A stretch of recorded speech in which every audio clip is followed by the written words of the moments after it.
Hare Krishna, Krishna Krishna Hare Hare, Hare Rama Hare Rama, Rama Rama Hare Hare.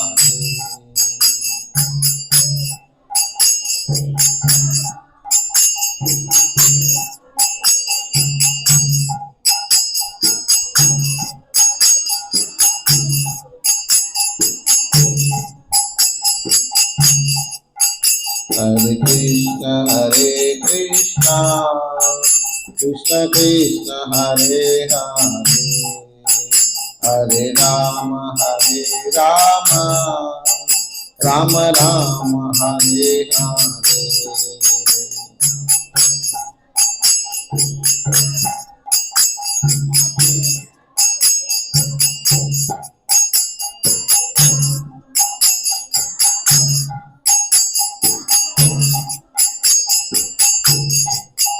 Jaya Radha Gopinanda Radha Gopinanda Radhe.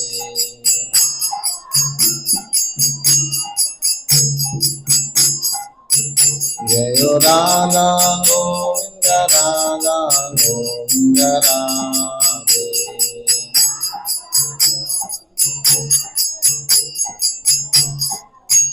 Jaya Radha Madan Mohan Radha Madan Mohan Radhe.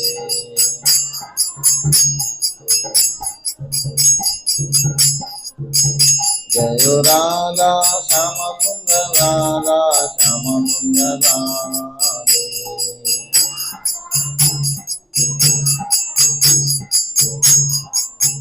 Jaya Radha Krishna Chandra Radha Krishna Chandra Radhe.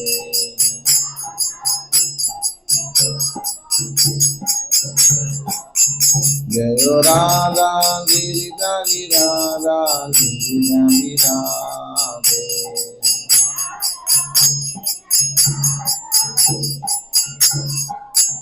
Jaya Radha Damodara Radha Damodara Radhe.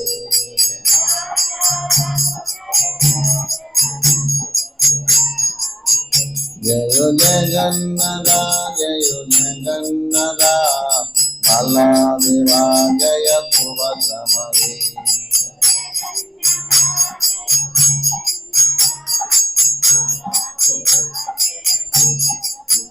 Jaya Sudarsana Jaya Sudarsana Sudarsana Jaya Sudarsana.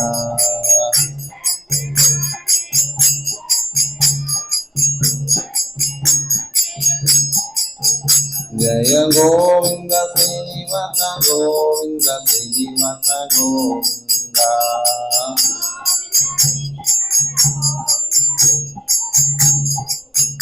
Jaya Gaurang Nitai Jaya Gaurang Nitai Gaurang Nitai Jaya Gaurang Nitai.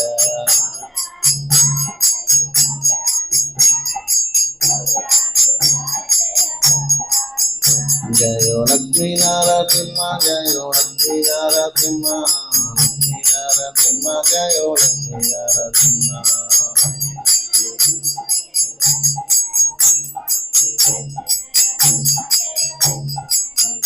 Jaya Jaya Prabhupada Prabhupada Prabhupada Prabhupada.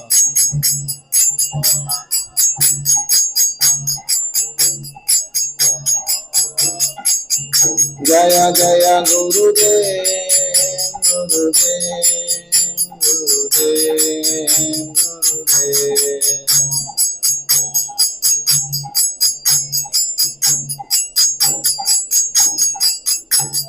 गौर हरि बोल हरि बोल हरि बोल हरि बोल।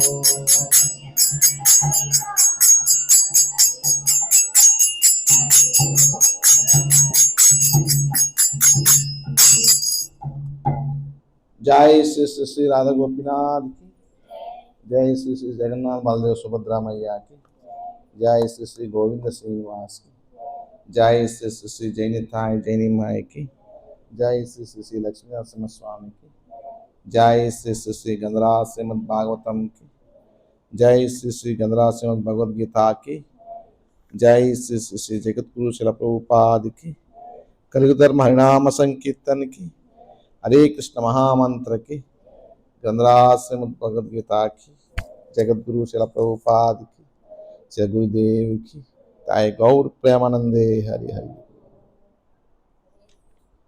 इन्नो श्लोकम ఐదా? ఓం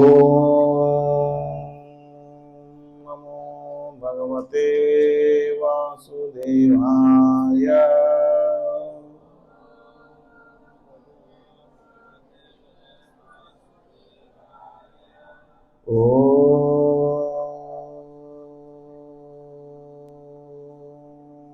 नमो भगवते वासुदेवाय।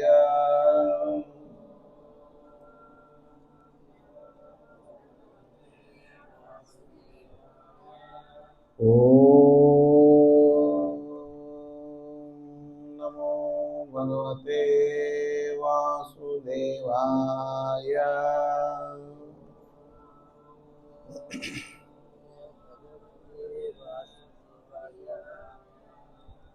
ओम अज्ञानतिमिरन्धस्य ज्ञानाञ्जनशलाकया चक्षुरुन्मिलितं येन तस्मै श्रीगुरुवे नमः। नमः ओं विष्णुपादाय कृष्णप्रेष्ठाय भूतले श्रीमते भक्तिवेदान्ता स्वामीति नामिने। नमस्ते सारस्वते देवे गौरवाणी प्रचारिणे निर्विशेषा शून्यवादी पाश्चात्यदेशतारिणी। हे कृष्णा करुण सिंधो दीनबंधो जगत्पते गोपेशा गोपिका कांता राधा कांत नमोस्तुते। तप्त कांचन गौरांगी राधे वृंदावनेश्वरी वृषभानुसुते देवे प्रणमामि हरिप्रिये। वाञ्छा कल्पतरुभ्यश्च कृपा सिन्धुभ्यैव च पतितानां पावनेभ्यो वैष्णवेभ्यो नमो नमः। नमो महावदन्याय कृष्णप्रेमप्रदायिते कृष्णाय कृष्णचैतन्य नाम्ने गौरकिसे नमः।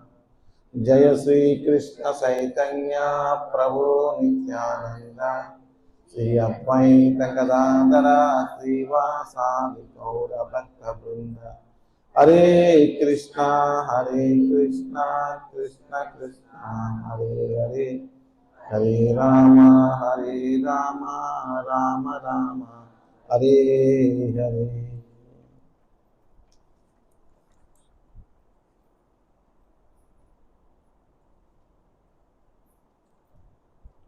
చదువుతున్న భగవద్గీత యథాతథం అధ్యాయం 2 శ్లోకం 5.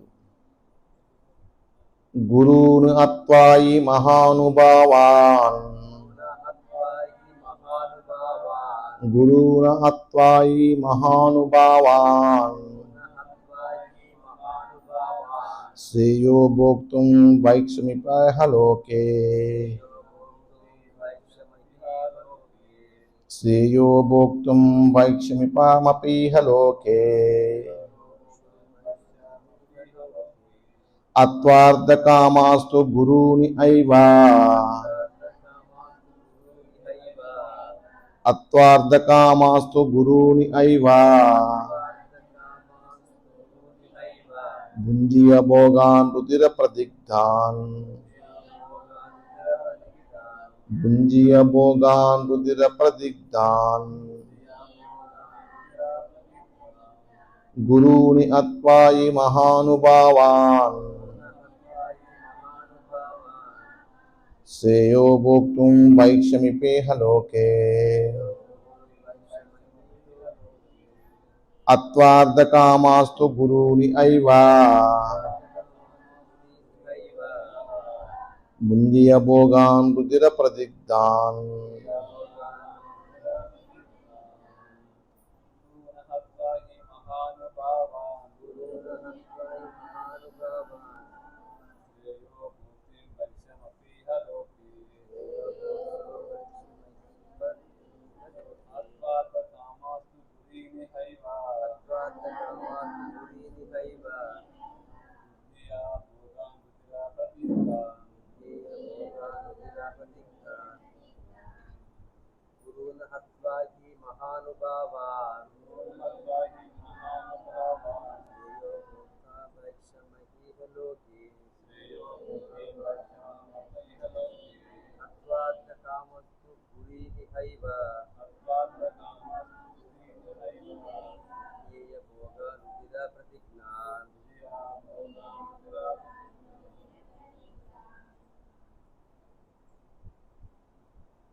దీనికి అర్థమో భాషం చెప్పించలేసి భక్తివేద సంశల ప్రభుప జయశల ప్రభుప. నా గురువులైన మహాత్ముల ప్రాణములను పణముగా పెట్టి జీవించుట కంటేను ఈ లోకమున భిక్షమెత్తి జీవించే ఉత్తమము. ప్రాపంచిక లాభము కోరుతున్నప్పటికీ వారందరూ పెద్దలే. వారిని వధించినచో మేము అనుభవించు సమస్తము రక్త పంకిలమగును. భాష్యం. శాస్త్రాదేశాలను అనుసరించి ఏ కార్యమును పాల్పడుతూ యుక్తాయుక్త జ్ఞానం కోల్పోయినట్టు గురువు త్యజింపదగినవాడు. దుర్యోధను నుండి ఆర్థిక సహాయం పొందుతుంటే చేతనే భీష్మద్రోణులు ఇరువురికి అతని పక్షం వహించవలసి వచ్చెను. కానీ కేవలం అట్టి ఆర్థిక కారణముల చేత వారు అట్టి పరిస్థితి అంగీకరించకుండా ఉండవలసినది. ఇట్టి పరిస్థితుల్లో వారు గురువులుగా తమ గౌరవం కోల్పోయేది. ఏమైనను వారు తమకు పూజ్యులైన పెద్దలేనని వారిని వధించి భౌతిక లాభం అనుభవించుట కేవలం రక్తశక్తమైన వాటిని అనుభవించుటయగునని అర్జునుడు భావించెను. గురుని అత్వాయి మహానుభావాన్ శ్రేయో భోక్తుం వైక్షమపీహ లోకే అత్వార్ధకామాస్తు గురూని ఐవా భుంజియ భోగాన్ రుధిరపదిగ్ధాన్. నా గురువులైన మహాత్ముల ప్రాణులను పణముగా పెట్టి జీవించుట కంటెను ఈ లోకమున భిక్షమెత్తి జీవించుట ఉత్తమము. ప్రాపంచిక లాభము కోరుతున్నప్పటికీ వారందరూ పెద్దలే. వారిని వధించినచో మేము అనుభవించు సమస్తము రక్త పంకిలమగును. సో అర్జునుడి యొక్క వేదన యుద్ధం చేయాలా వద్దనేటువంటి సంశయాస్పదంలో ఇంకా కొట్టుమిట్టాడుతున్నాడు అన్నమాట. ఆ యుద్ధం చేయకుండా ఉండడానికి ఎక్కువ రీజన్ చెప్తున్నాడు అన్నమాట.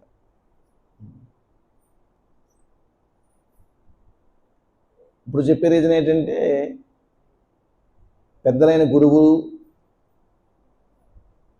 అదేవిధంగా భీష్మాచార్యులు ఇటువంటి వారిని సంహరించి ఏమేమి సుఖపడతాము అదంతా కూడా రక్త పంకిలమైనటువంటి ఆహారం అవుతుంది అని నేను వాదిస్తూ ఉన్నాను అనమాట. కానీ ఇక్కడ భాష్యంలో ప్రభుపద ఏమి వివరిస్తున్నారంటే గురువుని కొన్ని సమయంలో త్యజించవచ్చు అన్నమాట. గురువుని మరి ఏ సమయంలో త్యజించవచ్చు అంటే ఆ గురువు శాస్త్ర విరుద్ధమైనటువంటి కర్మలు చేస్తున్నప్పటికీ అదేవిధంగా అధర్మయుక్తంగా ప్రవర్తిస్తున్నప్పటికీ అనుకోండి, అటువంటి గురువుని మనం త్యజించవచ్చు అన్నమాట. ఇక్కడ ద్రోణాచార్యులు భీష్మాచార్యులు కూడా ఇద్దరు కూడా అధర్మపక్షాన్ని నిలబడి ఉన్నారు వాళ్ళు. మరి గురువు అన్నవాడు ధర్మపక్షాన్ని నిలబడి ఉండాలి. అధర్మపక్షం నిలబడి ఉన్నారు కాబట్టి వాళ్ళు వదాహరులు అనేటువంటి విషయాన్ని ఇక్కడ మనకి వివరిస్తున్నారు. మరి ధర్మాన్ని రక్షించాలని భగవంతుడి యొక్క ఆజ్ఞ. మరి గురువైన వ్యక్తి ధర్మాన్ని రక్షించకుండా అధర్మ పక్షాన్ని ఉండి ధర్మాన్ని ఆయన దాన్ని ధర్మాన్ని శుభ్రంగా నాశనం చేయాలనుకున్నాడు అనుకోండి, మరి అటువంటి గురువు కాదు. కాబట్టి ఇక్కడ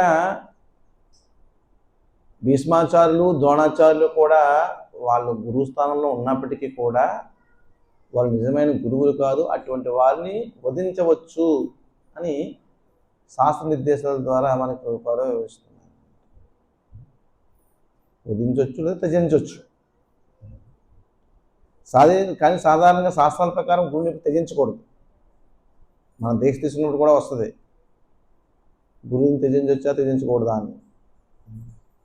గురువుని త్యజించవచ్చు ఎప్పుడంటే ఆయన మరీ శాస్త్ర విరుద్ధమైన నియమాలు పాటిస్తూ భగవతత్వానికి విరుద్ధంగా చేస్తూ ఆయన జీవన విధానం కొనసాగిస్తున్నాడు అనుకోండి, అటువంటి సమయంలో గురువుని త్యజించవచ్చు అన్నమాట. అధర్మయుక్తంగా ప్రవర్తించినప్పుడు గురువుని కూడా వధించవచ్చు. ఉదాహరణకి మన భీష్మాచార్యుని తీసుకోండి. భీష్మాచార్యులు చాలా గొప్ప జ్ఞాని. అంత జ్ఞాని ఎవరు లేరు. బృహస్పతే ఆయన గురువు, పరశురాముడు ఆయన గురువు. బృహస్పతి దేవతల గురువు ఆయన. పరశురాముడు కూడా చాలా ఉన్నతమైన వ్యక్తి. అదేవిధంగా గంగాదేవి యొక్క పుత్రుడు. మనం గంగాజలాన్ని ఒక డ్రాప్ వెళ్ళి ఎత్తివేసుకుంటే పవిత్రం అవుతూ ఉన్నప్పుడు సాక్షాత్ కుమారుడిగా జన్మించాడంటే గంగాదేవికి అదేమి సామాన్య విషయం కాదు. కాబట్టి ఇక్కడ ఈ యొక్క భీష్మాచార్యుల వారికి పుట్టుకతోనే ఉత్తమమైనటువంటి లక్షణాలు ఉన్నాయి. ప్లస్ ఆయన శిక్షణ పొందినటువంటి గురువులు కూడా చాలా ఉత్తమమైన గురువు. పరశురాముడు దేవతల గురువు ఇద్దరు ఉన్నారన్నమాట, బృహస్పతి. ఒకసారి ఏమవుతుందంటే కాశీరాజు స్వయంవరం ప్రకటిస్తాడు.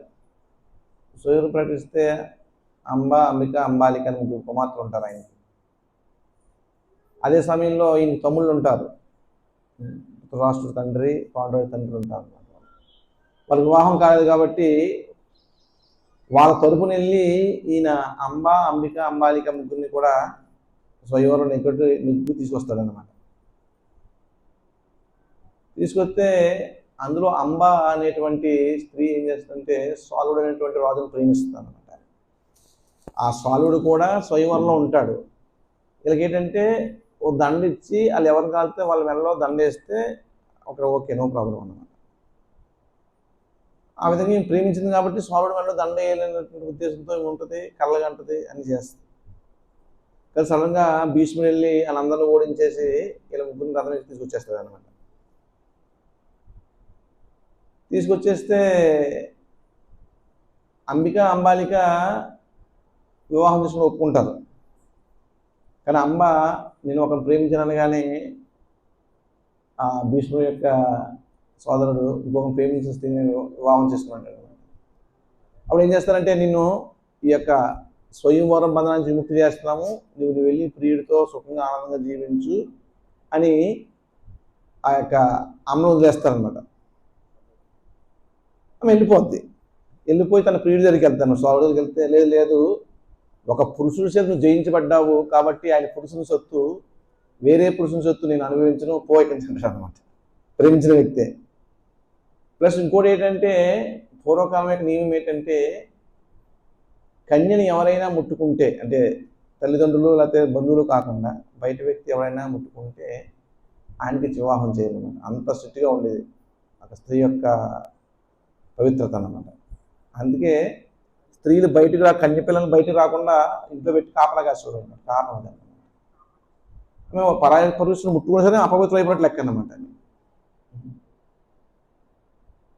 ఈ విధంగా స్వాలుడు కూడా పో అంటాడు. మళ్ళీ అంబ తిరిగి వెనక్కి వస్తుంది. వెనక్కి వచ్చి నన్ను వివాహం చేసుకొని భీష్ముడి తమ్ముడు అడుగుని చేసుకొని అంటాడు అనమాట. ఇప్పుడు భీష్ముడి దగ్గరికి వస్తుంది, ఇప్పుడు ఆయన వివాహం చేసుకోకపోతే వివాహం చేసుకుంటాడు అనమాట. లేదు నేను ప్రతిజ్ఞ చేశాను ఆ జన్మ బ్రహ్మచారిని, కాబట్టి నేను వివాహం చేసుకుని అంటాడు అనమాట. చేసుకొని చాలా పట్టుబట్టి చేసుకోని అంటాడు అనమాట. ఆవిడకి ప్రేమించిన వ్యక్తి పోయాడు, ఇక్కడ తీసుకొచ్చినవాడు చేసుకున్నాడు, మొత్తం చాలా ప్రాబ్లంగా ఉందన్నమాట జీవితం. మరి ఎన్నో రకాల ఆశ్రమాలు తిరిగింది, అన్ని తెలిసే వరకు భీష్ముడు అంటే అందరికి భయం. భీష్ముడు మహాశక్తిమంతుడు, జ్ఞాని, కాబట్టి ఆయనతో మేము ఎవరు గొడవ పెట్టుకోవాలని చెప్తారు ఋషులందరూ కూడా. సలహా ఇస్తారు.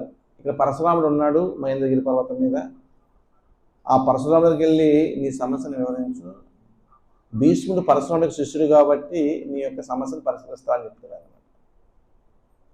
అంటే అంబ పరశురాముడి దగ్గరికి వెళ్తుంది. పరశురాముడు శరణాగతి పాయిమామ రక్షమామ ఉంటుంది అని వెంటనే ఓకే నేను ఎటువంటి సమస్యలు నేను రక్షిస్తాను అవహేస్తాడన్నమాట. అప్పుడు విశ్వనాథ చెప్తుంది. విశ్వనాథ్ చెప్తే అదే అదెంత పని, భీష్ముడు నా శిష్యుడే, నేను పిలిపిస్తాను, నీకు బెదిరి వివాహం చేసేస్తాను అంటాడు అనమాట పరశురాముడు. భీష్ముని పిలిపిస్తాడు, తన గురుగారు పిలిచేవాడు భీష్ముడు వస్తాడు అనమాట. ఏ భీష్మ, నువ్వు ఈమెకి అన్యాయం చేశావు కాబట్టి నువ్వే వివాహం చేసుకోవాలంటాడు అనమాట. లేదని గురువర్య, ప్రతిజ్ఞ చేశాను, ప్రతిజ్ఞ తప్పడం అన్నది అది మరణంతో సమానం, నా ఇందులో దోషం ఏం లేదు, నేను నా సోదరుడికి వివాహార్థం తీసుకొచ్చాను, ఆయన సోదరుని వివాహం చేసుకోకుండా ప్రేమించిన వ్యక్తికి వెళ్ళిపోమన్నాము. ఇప్పుడు ఆయన రిజెక్ట్ చేస్తే వాళ్ళ దగ్గరికి వచ్చి మమ్మల్ని ఈ విధంగా చెప్తుంది, కాబట్టి ధర్మం కాదు, నేను ఆమె వివాహం చేసుకోలేను, నేను ఆచరణ బ్రహ్మచారి ఉండని చెప్పడం చేశాను, నేను ధర్మం తప్పనంటాడు అన్నమాట భీష్మాచార్యులు. లేదు ఈసారి ధర్మం తప్పే పర్లేదు అంటాడనమాట పరశురాముల వారు. ఇది నా ఆజ్ఞ, లేదు మీరు గురువై ఉండి ధర్మాన్ని ఎలా తప్పమంటారని అడుగుతాడు అనమాట. నువ్వు నా ఆజ్ఞ పాటిస్తావా, నాతో యుద్ధం చేస్తావా అని అడుగుతాడు పరశురాముడు వారు. పరశురాముడితో యుద్ధం చేసేవాడు ఎవరు లేరు, ఎందుకంటే ఆయన 18 సార్లు భూమిని రాజులందరూ ఓడించేసి అందరూ సవరించేసి పెద్ద పెద్ద మహాశక్తివంతులు కార్తవీర్యాజు అనేటువంటి మహాశక్తివంతులను ఓడించేసి ఆయన భూమి మీద ఎంతో నష్టాన్ని కలగజేసాడు. ఆయన శక్తిమంతుడు పరశురాముడు. వాడు భీష్ముడు ఏమంటాడంటే నేను ధర్మం సిద్ధం చేస్తానంటాడు అనమాట. వాడి గురువే సిద్ధం చేస్తానంటాడు. అంటే అధర్మయుక్తమైనటువంటి సిచ్యువేషన్ వచ్చినప్పుడు గురువుతో కూడా యుద్ధం చేయొచ్చు అనేది ఎవిడెన్స్ మనకి ఇక్కడ. మరి భీష్మాచార్యుల వారు తన గురువు అధర్మయుక్తంగా ప్రవర్తిస్తుంటే యుద్ధం చేయడానికి రెడీ అయ్యారు, కానీ ఇక్కడ అర్జునుడు తన గురువు అధర్మయుక్తంగా ప్రవర్తిస్తే యుద్ధం చేయడానికి రెడీ కాలేదు. అంటే దాని అర్థం ఏంటంటే అర్జునుడికి ధర్మం తెలీదు.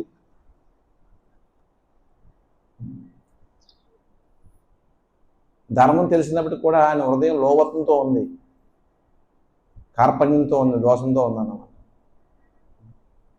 ఒక్కొక్కసారి మనకి అన్నీ తెలుసు, అయిన తప్పు చేస్తాం. కారణం ఏంటంటే ఉదయ దౌర్బల్యం. అంటే మన మనసుని మనం ఏం చేస్తామంటే ఒక విషయం మీద కేంద్రీకరించేసి ధర్మయుక్త విధానాన్ని పక్కకు చేస్తాం అన్నమాట. ఈ విధంగా అర్జునుడు తెలిసినప్పటికీ కూడా ఉదయ దౌర్బల్యం వల్ల ఆయన యుద్ధం చేయడానికి నిరాకరిస్తున్నాడు అన్నమాట. మరి పరశురాముల వారు భీష్మాచార్యుల వారు యుద్ధం చేస్తారు. యుద్ధం చేస్తే భీష్మాచార్యుల వారే ఆయన మీద పైసే పెడతాడు అనమాట.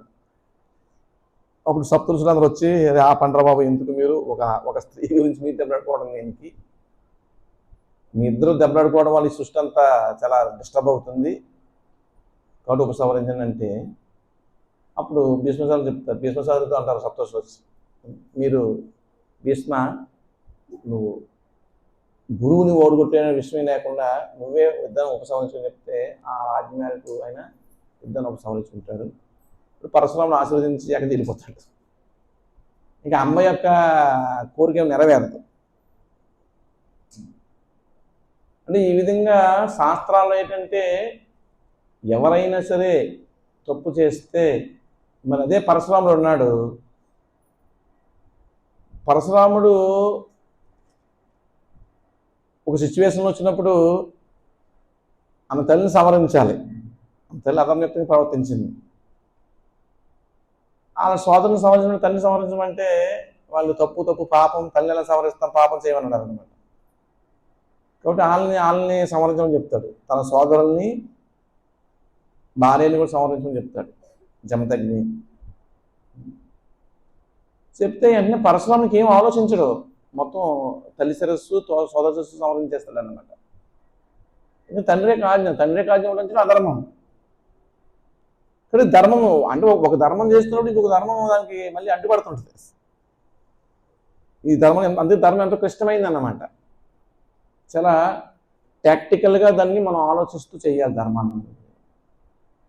అందుకే మన ధర్మ సందేహాలు వస్తుంటాయి, ఇది చెయ్యొచ్చా చేయకూడదా, ఇలా చేస్తే ఇలాగా ఉద్యమం, ఇలా చేస్తే ఇలాగా ఉద్యమం అని. అందుకు అనుభూతినటువంటి గురువు యొక్క సహాయంతో మనం దాన్ని సాల్వ్ చేసుకోవచ్చు అన్నమాట. పరశురాముడు వెంటనే తన తల్లిని సోదరుని సవరిస్తాడు. తండ్రి చాలా ఆనందిస్తాడు.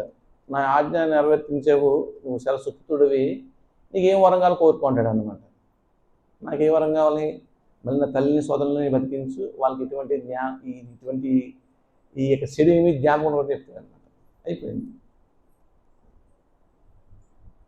అంటే ముందు సోదరులు ఏం చేశారు, అరే తల్లిని సవరించడం ఏంటి, పాపమని ధర్మాన్ని, తండ్రి కాజుని తిరస్కరించారు, ఆధారం పొరలు అయ్యారు. కానీ పరశురాముడు తండ్రి కాజుని గౌరవించి తల్లిని సవరించాడు, సోదరుని సవరించాడు. అదే దోషం కాదు, అది ధర్మాన్ని ఆచరించడం ఎన్నటికీ దోషం కాదు.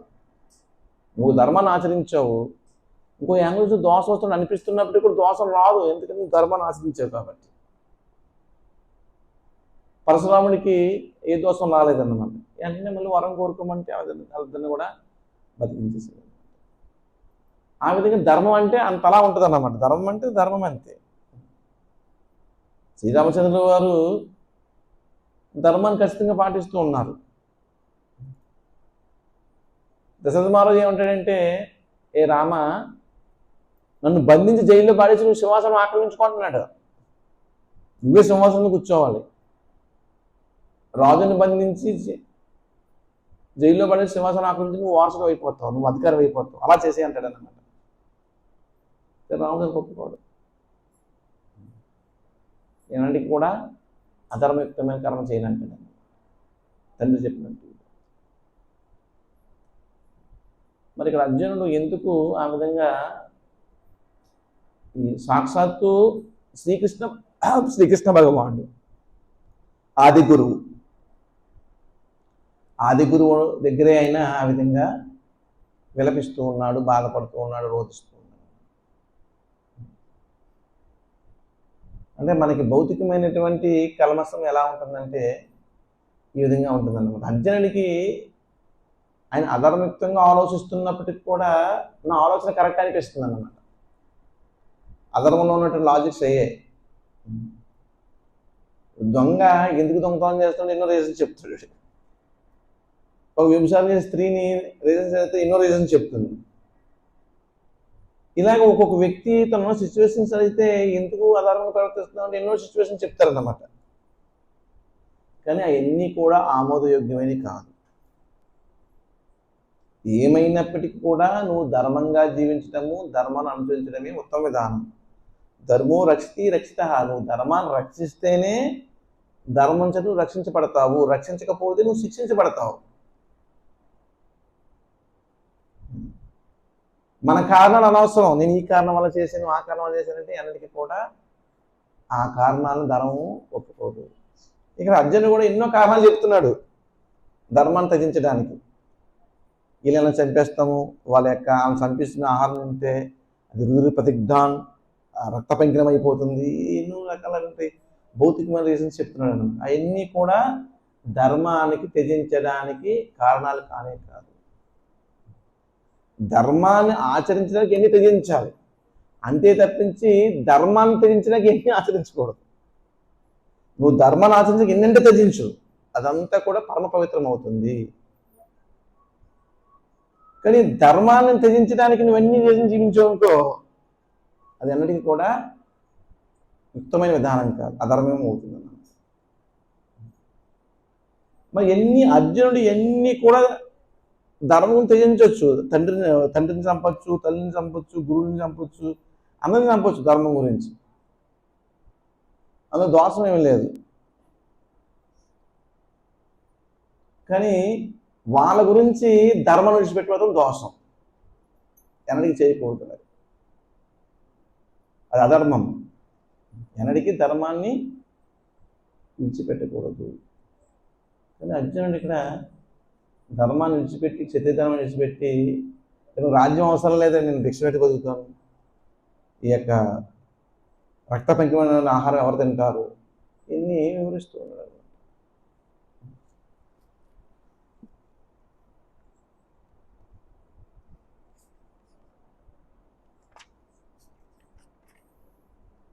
అదేవిధంగా 6వ శ్లోకంలోనేమో, మేము వారిని జయించుటయో లేక వారు మమ్మల్ని జయించుటయో ఏది హితకరమైనదో మేము తెలియకుంటుమి. ధృతరాష్ట్రపుత్రులను వధించి మేము జీవించ వాంఛించము. ఏమైనను వారి ఇప్పుడు యుద్ధరంగమున మరి నిలిచి ఉండేది. కురుక్షేత్రములకు యుద్ధము చేయడం ధర్మమైనను తాను అనవసర హింసకు కారణమవుతూ యుద్ధము చేయవలని లేక యుద్ధము త్యజించి భిక్షాటన జీవించవలని అనేది అర్జునుడికి తెలియలేదు. ఒకవేళ అతడు శత్రువులను జయించకపోయినచో భిక్షాటన అతనికి జీవనోపాధి అగును. అట్లే యుద్ధములో ఇరుపక్షములలో ఎవరైనా విజయం సాధించవచ్చును. కనుక విజయం నిశ్చయంగా తనకు లభించగలదని హామీ కూడా లేదు. ఒకవేళ తన పక్షమునకే విజయం లభించినను తన పక్షము ధర్మసమ్మతమైనను ధృతరాష్ట్ర పుత్రులు యుద్ధంలో మరణించినచో వారు లేకుండా జీవించుట దుర్లభమగును. అట్టి పరిస్థితులలో అది వారికి మరొక రకమైన పరాజయమే. అర్జునుడు గొప్ప భగవద్భక్తుడైనే కాకుండా గొప్ప జ్ఞాని, తన మనసు ఇంద్రియములపై పూర్తి నియంత్రణ కలిగిన వాడిని కూడా ఈ భావాలన్నీ స్పష్టంగా నిరూపించున్నాను. రాజవంశంలో జన్మించిన భిక్షాటంతో జీవించవాలని భావించుట అతని వైరాగ్యానికి ఇది మరొక నిదర్శనము. ఈ గుణములు మరియు వాటితో పాటు తన ఆధ్యాత్మికాచార్య శ్రీకృష్ణుని బోధనలపై అతని విశ్వాసము, శ్రద్ధ అతన్ని నిజమైన ధార్మికునిగా సూచిస్తుందను. కనుకనే ఇక్కడ అర్జునుడు ముక్తికి అర్హులని స్పష్టంగా నిర్ధారించబడిను. ఇంద్రియం నియంత్రించకుండా జ్ఞానస్థితికి ఉద్ధరించబడే అవకాశమే ఉండదు. జ్ఞానము మరియు భక్తి లేనిదే ముక్తికి అవకాశం ఉండదు. భౌతిక సంబంధములలో తనకు గల ఉత్తమ గుణములతో పాటు అర్జునుడు ఈ పై గుణములన్నింటినీ యోగ్యుడై ఉండేను. ఇక్కడ ఈ శ్లోకంలో అర్జునుడి యొక్క గొప్పతనాన్ని కూడా వివరిస్తూ ఉన్నారు. అర్జునుడు ఒక యాంగిల్ ఏం ఆలోచిస్తున్నాడంటే, ఒక యుద్ధంలో మేము నెగ్గేమనుకో, కౌరవులు మరణించారు, వాళ్ళు మా సోదరులే కదా, వాళ్ళు మరణిస్తే మేము నెగ్గినట్టు ఏంటి, అప్పుడు కూడా ఓడిపోయినట్టే కదా అంటున్నాడు. అదేవిధంగా ఒకవేళ వాళ్ళు లేకుండా మేము ఎలా జీవిస్తాం? రూపది ఏం చెప్తారంటే, సాధారణంగా మనం పెళ్ళిళ్ళు కదా వెళ్ళాం అనుకోండి, మనకున్న బంధుత్వాన్ని ఐశ్వర్యాన్ని ప్రదర్శిస్తాం, అవునే కదా. అదే ఎవరు లేరని ఏం ప్రదర్శిస్తాం? అర్జున్ చెప్పింది అదే అన్నమాట. ఓకే, అందరం చంపేస్తాం, ఇద్దరు విజయం సాధిస్తాం, మేము ఎవరితో ఆనందంగా ఉంటాం? ఇంకా అప్పుడు దుఃఖమే కదా. అంటే అది అపజయమే. అంటే మీకు ఇద్దరు నెగ్గినా అపజయమే, నెగ్గకపోయినా అపజయమే. దాని గురించి ఎందుకు అనవసరం మిస్ చేయటము నన్ను వాదన. ఇక ప్రభుత్వ భాషను ఎవరిస్తున్నారంటే, అర్జునుడి యొక్క వాదన అలా కారణం ఏంటంటే, ఆయన భగవద్భక్తి ఉండడమే కారణం. ఆయనకి రాజవంశంలో పుట్టినప్పటికీ కూడా అదే ఎన్ని చేయడం ఎందుకు, భిక్షాటన చేసి బతుకుతానంటే అంత వైరాగ్యంతో ఆయన జీవించడానికి రెడీ అవుతున్నాడు. అంటే భగవద్భక్తుడు కాబట్టి ఆ విధంగా ఆలోచిస్తున్నాడు. అదే అర్జునుడి యొక్క అర్హత అని వివరిస్తున్నారు. అదేవిధంగా ఇక్కడ ఈ గుణాలన్నీ కూడా శ్రీకృష్ణ భగవానికి శరణాగతి అవ్వడానికి అర్జునుని అర్హుని చేస్తున్నాయి. అంటే ఈయన రాజధర్మాన్ని త్యజిస్తున్నాడు తప్పించి ఇంకొక సాంఘిక ధర్మంలో మాట్లాడుతూ ఉన్నాడు. ఈయన సాంఘిక ధర్మం ప్రకారం అయితే అర్జునుడు చెప్పింది కరెక్టే, బంధువులను చంపేసి నేనేం సాధిస్తా అన్నది. కానీ వర్ణాశ్రమ ధర్మం ప్రకారం, క్షత్రియ ధర్మం ప్రకారం అయితే అది పూర్తి విరుద్ధం. అప్పుడు అలా అనుకుంటే ఏమవుతుంది, ప్రతివాడు కూడా అలా అనుకుంటే అప్పుడు శక్తిమంతుడు అధర్మం చేస్తున్నాడు అనుకోండి, ఇంకెవరు ఏం చేయలేరు కదా. అప్పుడు ఇంకా ధర్మాన్ని సృష్టితో ఎవరు చేయలేడు. ఇంకా అర్జునుడు శక్తిమంతుడే, కానీ ఇంతలే అనుకుంటే ఏముంటుంది ధర్మం. అందుకు ఏమన్నాడంటే ఏం చేయడానికి పాల్పోవటం లేదు.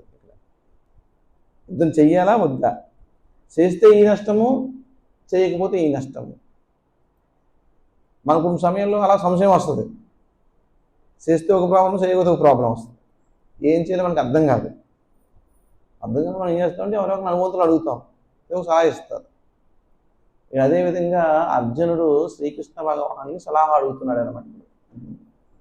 కార్పణ్య దోషాపహతా స్వభావ పుచ్చామిత్తం ధర్మ సమ్మూఢ చేత యచ్చేయ సానిచితం బ్రూహితన్నే శిశస్త్యహంసాదిమం త్వం ప్రపన్నం.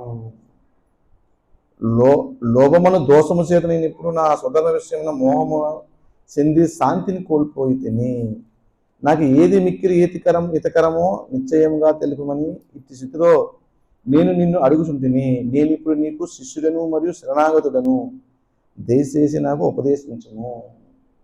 అంటే అర్జునుడి యొక్క ప్రవర్తన మాకు ఏంటి చూపిస్తుందంటే, మనము ధర్మాన్ని నిర్ణయించుకోలేనప్పుడు గురువు యొక్క పాదపద్మ శరణాగతవి ఏది ధర్మ మార్గమో ఆయన ద్వారా బోధన పొందాలన్నమాట. అంటే మనం నిర్ణయించుకోలేము ఆ సమయంలో. అది అలా చెయ్యొచ్చో చేయకూడదని నిర్ణయించుకోలేనప్పుడు ఇక్కడ అర్జునుడు ఏం చేస్తున్నాడు, యుద్ధం చెయ్యాలా వద్దా అనే భావంతో ఉన్నాడు కాబట్టి ఆయన నిర్ణయించుకోలేకపోతున్నాడు. చేస్తే ఈ సమస్య, చేయకపోతే ఈ సమస్య అని నిర్ణయించుకున్న సమయంలో ఇప్పుడు ఏం చేసేటప్పుడు ఆది ఆధ్యాత్మిక గురువైనటువంటి శ్రీకృష్ణ భగవానుడికి శరణాగత అయ్యాడు. కార్పణ్య దోష అంటే లోభం, కార్పణ్య లోభ కారణంగా నేను ఏం చేయాలో నిర్ణయించుకోలేకపోతున్నాను. శత్రుడిగా నా ధర్మం యుద్ధం చేయడమే, నేను అలా చేయలేకపోతున్నాను. దయచేసి నన్ను శిష్యుడిగా స్వీకరించి నాకు మిక్కిలి హితకరంగానేదో తెలియచేయము. అదన ప్రకృతి నియమం అనుసరించి భౌతికరమనే అందరి కథకు మూల కారణము.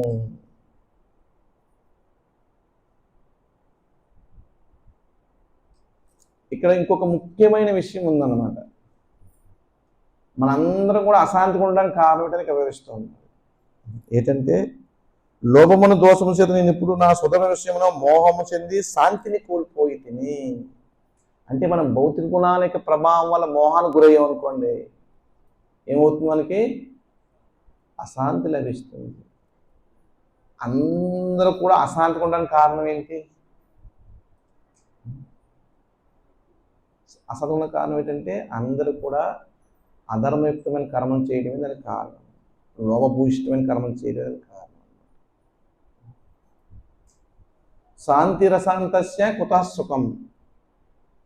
శాంతిలో సుఖం లేదు, అందుకని సుఖంగా ఉండలేకపోతున్నాం. మనం శాంతిగా ఉంటేనే సుఖంగా ఉంటాం, కానీ శాంతి లేదు కాబట్టి సుఖం లేదు. భగవంతుడు ఇదే రెండో దీని గురించి శాంతి రసాంతస్య కుతః సుఖం. శాంతి లేని సుఖం ఎక్కడది? కాబట్టి మనం ముందు శాంతిని పొందాలి. శాంతిని పొందితే సుఖం వస్తుంది. మరి శాంతి ఎలా వస్తుంది? నాస్తి బుద్ధిరీతస్య నసాయుక్తస్య భావన నసాభావతః శాంతి శాంతస్య కుతఃసుఖం. ప్రసాదే సర్వదుఃఖానం అనిశ్చపజాయితే ప్రసన్నసిత సయ్యాసు బుద్ధి పరివర్తిస్తుంది. నాకు శరణాగతి కాకుండా నువ్వు ఎట్టి పరిస్థితుల్లోని శాంతిని పొందేటువంటి అవకాశమే లేదు అని భగవంతుడు వివరిస్తున్నాడు. మరి శాంతి సుఖం ఎక్కడ వస్తుంది? నాస్తి బుద్ధి రయుక్తస్య నసాయుక్తస్య భావన. నువ్వు నా భావనలో జీవించకపోతే నీకు శాంతి అనే ప్రసక్తే లేదు. శాంతి లేని సుఖంగా ఎలా ఉంటావు? ఇప్పుడు అర్జునుడు సుఖంగా లేడు, అశాంతితో ఉన్నాడు, అసుఖంగా ఉన్నాడు.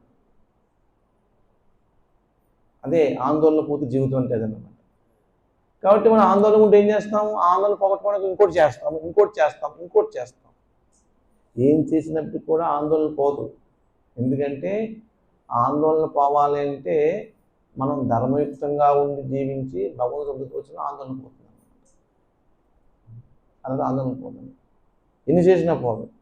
కానీ మనకి అనుకుంటాం ఏం చేసినా నా ఆందోళన, మనసు ఎప్పుడు ఆందోళన ఉంటుంది. ఎందుకు ఆందోళన ఉంటుందంటే కారణం ఇదే అన్నమాట. మనం అధర్మం అనే ప్లాట్ఫామ్ ఉన్నాం కాబట్టి దాని మీద శాంతి అనే ప్రసక్తే లేదు. ప్లాట్ఫామ్ మార్చాలంతే. మన అగ్ని మీద నిలబడి ఇది చల్లగా ఉండాలి, కాలు కాలకూడదంటే సాధ్యమవుతుంది? సాధ్యం. అదేవిధంగా అధర్మ ప్లాట్ఫామ్ మీద నిలబడి నేను శాంతిగా ఉండాలంటే ఈ సృష్టిలో ఎవ్వరికీ సాధ్యం కాదు. ఇక్కడ అర్జునుడికి కూడా అదే సాధ్యం కాదు. అర్జునుడికి కూడా అదే సాధ్యం కాదన్నమాట. ఎందుకంటే అది అర్జునుడు జీవుడే కదా. కాబట్టి మొట్టమొదటిసారి ముందు శాంతిగా ఉండాలంటే ధర్మాన్ని ఆచరించాలి. ఇది ధర్మం అంటే అనేక రకాలు. ధర్మం అంటే మనం తయారు చేసుకున్నది కదా. ధర్మం అంటే మనకు మనసుకు నచ్చింది మనం అనుకున్నది ధర్మం కాదు. ధర్మంతు సాక్షాత్ ప్లవత్ ప్రణీతం.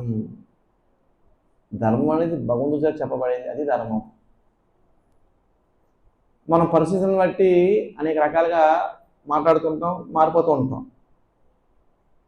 మనకి మామూలు చూస్తే మనకి న్యాయం అనిపిస్తుంది, కానీ అధర్మం అది.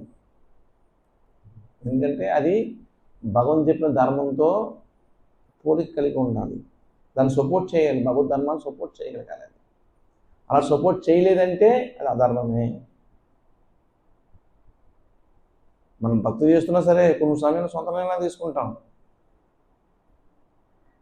తీసుకుని ఇందో తప్పే ఉందనిపిస్తుంది. అక్కడ తప్పు ఏంటంటే నువ్వు గురువు యొక్క ఆజ్ఞని వైష్ణవు యొక్క ఆజ్ఞని తెలుసుకోవడం తప్పు. ముందు నీకు నువ్వు జస్టిఫై చేసుకోవడం తప్పు. జస్టిఫికేషన్ ఎవరు చేయాలి? గురువు చేయాలి. తప్ప ఒప్ప అన్నారు. సరే ప్రభుత్వాలు చెప్తారనమాట. ఇప్పుడు ఎవరైనా ఎగ్జామ్ రాశారు అనుకోండి, మార్కులు ఎవరు వేస్తారు? టీచర్ వేస్తారు కదా. కానీ భక్తిలో మనం ఎగ్జామ్ రాస్తాం, మనం మార్కులు వేసుకుంటాం. మార్కులు ఎలా చేసుకుంటాం? నేను చాలా గొప్ప భక్తుల్ని, నేను అలా చేసాను, ఇలా చేశాను, మనం మార్కులు వేసుకుంటాం. ఆ మార్క్స్ గురువు వేయాలి. మనం వేసుకుంటలేదు మార్కులు మార్పు వేసుకుంటాం. ఏంటి నేను చేసింది కరెక్టే కదా, ఇంకా తప్పే ఉంది అనుకుంటాం, అని వాదిస్తాం. గురువు దగ్గరికి గురువు చెప్తాడు, మరి ఇలాగ ఎందుకు చేసి ఇలా చేయలేదు కదా అంటే అప్పుడు తెలుస్తుంది మనం తప్పు ఏంటో మనం తెలుస్తుంది. అందుకే ధర్మం అన్నది మనం నిర్ణయించకూడదు. అది శాస్త్రం సాధు గురు ప్రమాణం. ప్రమాణం అంటే ఏంటి? కులమానం. ఆ మూడింటికి మ్యాచ్ కావాలి. అది శాస్త్రు, సాధు, గురువు, ఈ మూడింటికి మ్యాచ్ కావాలి. అది మ్యాచ్ అయితే అది ప్రామాణికం ధర్మం. అందులో దేనికి మ్యాచ్ కాకపోయినా అది ప్రామాణికం కాదు. కానీ ధర్మం అయితే మూడింటికి మ్యాచ్ అవుతుంది. శాస్త్రానికి మ్యాచ్ అవుతుంది, గురువుకి మ్యాచ్ అవుతుంది, సాధువుకి మ్యాచ్ అవుతుంది. ఏం సందేహం లేదు. ధర్మం కాకపోతే మాత్రం దేనికి మ్యాచ్ కాదు. కానీ మన మనసుకు మ్యాచ్ అవుతుంది, అది కాదు. అందుకే మనము ఎప్పుడు కూడా గురువు యొక్క అధీనంలోనే ఉండాలి. ఒక గురువు ఇంకొక శిష్యుడు. గురువు అంటే ఆయన పెద్ద ఆయన ఎండ కాదు. ఆయన గురువు అంటే ఆయన ఎండ ఏం కాదు. మళ్ళీ ఈ గురువు ఇంకొక శిష్యుడు, మళ్ళీ ఆ గురువు ఇంకొక శిష్యుడు, మళ్ళీ ఆ గురువు ఇంకొక శిష్యుడు, ఇంకొక శిష్యుడు. శిష్యుడు అంటే ఏం చేయాలి? గురువు యొక్క ఆజ్ఞ పాటించాలి. అంటే అందరూ ఆజ్ఞావత్తులే. ఎవరు ఆజ్ఞ పాటించిన గురువు ఎవరంటే భగవంతుడు ఒక్కడు మాత్రమే. ఆయన ఎవరు ఆజ్ఞ పాటించడం అవసరం లేదు, ఆయన దగ్గర అందరికీ వస్తుంది అనమాట. కానీ ఎవరో గురువు, ఆయన భగవంతుడు గురువు ఎవరు లేరు. భగవంతుడి కింద ఉన్న అందరికీ గురువులు ఉన్నారు, అందరూ శిష్యులే. కాబట్టి అందరూ ఏం చేయాలి? అందరూ గురువు యొక్క ఆజ్ఞ పాటించాలి. అన్నప్పుడు ఏమవుతుంది? ప్రతి ఒక్కటి గురువు కూడా గురువు యొక్క ఆజ్ఞ పాటించాలి. నువ్వు గురువు యొక్క ఆజ్ఞ పాటిస్తేనే నీ శిష్యుని యొక్క ఆజ్ఞ పాటిస్తాడు.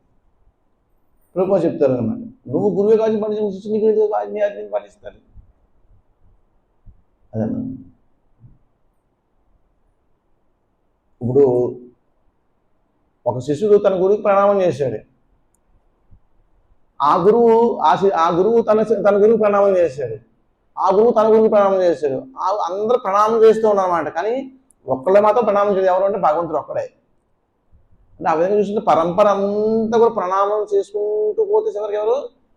భగవంతుడు మాత్రం నిలబడి ఉంటాడు అనమాట. మిగతాలందరూ నిలబడి ఉంటాడు. ఎందుకంటే ఆయన అందరూ శిష్యుడే కదా, ఆయన తన గురువు ప్రణామం చేయాలి, ఆయన గురువు ప్రణామం చేయాలి, ఆయన గురువు ప్రణామం చేయాలి. మరి ప్రణామం చేస్తున్నామంటే ఆయన గొప్పడు కాదు కదా, అనగా ఇంకొకరిని తక్కువే కదా అర్థం. కాబట్టి గురువు అనే పదం ఏంటంటే అది ఉన్నతమైనటువంటి ఒక శక్తి, అది గురువు అంటే పదవి శక్తి అన్నమాట. అంతే, ఒక వ్యక్తి కాదు గురువు అంటే. తత్వం, గురుతత్వం అంటారు అనమాట. తత్వం భగవతత్వంలాగే గురువు ఒక తత్వం. ఆ తత్వం దేనికంటే భగవంతుని తెలుసుకోవడానికి ఉండేటువంటి తత్వం. ఎందుకంటే గురువు ఆయన అన్నీ తెలిసి ఉంటాయి కాబట్టి తన శిష్యుడికి మార్గదర్శకం ఇస్తాడు. ఇక్కడ గురువు తెలియదు అనుకోండి, తన గురువుని అడిగి అయినా దాన్ని స్వీకరిస్తాడు. ఉదాహరణకి వ్యాస భగవానుల వారు 4 వేదాలని తర్జుమా చేశారు, పుస్తక రూపంలో రచించారు, పురాణాలు రాశారు, ఇతిహాసాలు రాశారు, అన్ని శాస్త్రాలని చేశారు అనమాట. అయినప్పుడు కూడా మనసు ప్రశాంతం లేదు, అశాంతిగా ఉన్నాడు అనమాట. అని అనుకుంటున్నాడు, నేను వేదాలు రచించాను, పురాణాలు రచించాను, ఇతిహాసాలు రచించాను, భవిష్యత్తు ఇన్ని రచించినప్పుడు కూడా మనసు ఎందుకు ప్రశాంతంగా లేదు, నేను ఎందుకు ఆందోళనతో ఉన్నాను అని అన్నాడు కదా. దానికి కారణం ఆయన కనిపెట్టలేకపోయాడు వ్యాస భగవానుల వారు. ఎందుకు అశాంతిగా కనిపెట్టలేకపోయాడు. నేను అన్ని బాగా చేసేనే, ఎందుకు ఇలా ఉంది అనుకున్నాడు అన్నమాట. ఆయన ధ్యానంలో ఉన్నాడు. ఈ లోపల ఆయన గురువు నారద మహాముని వచ్చాడు.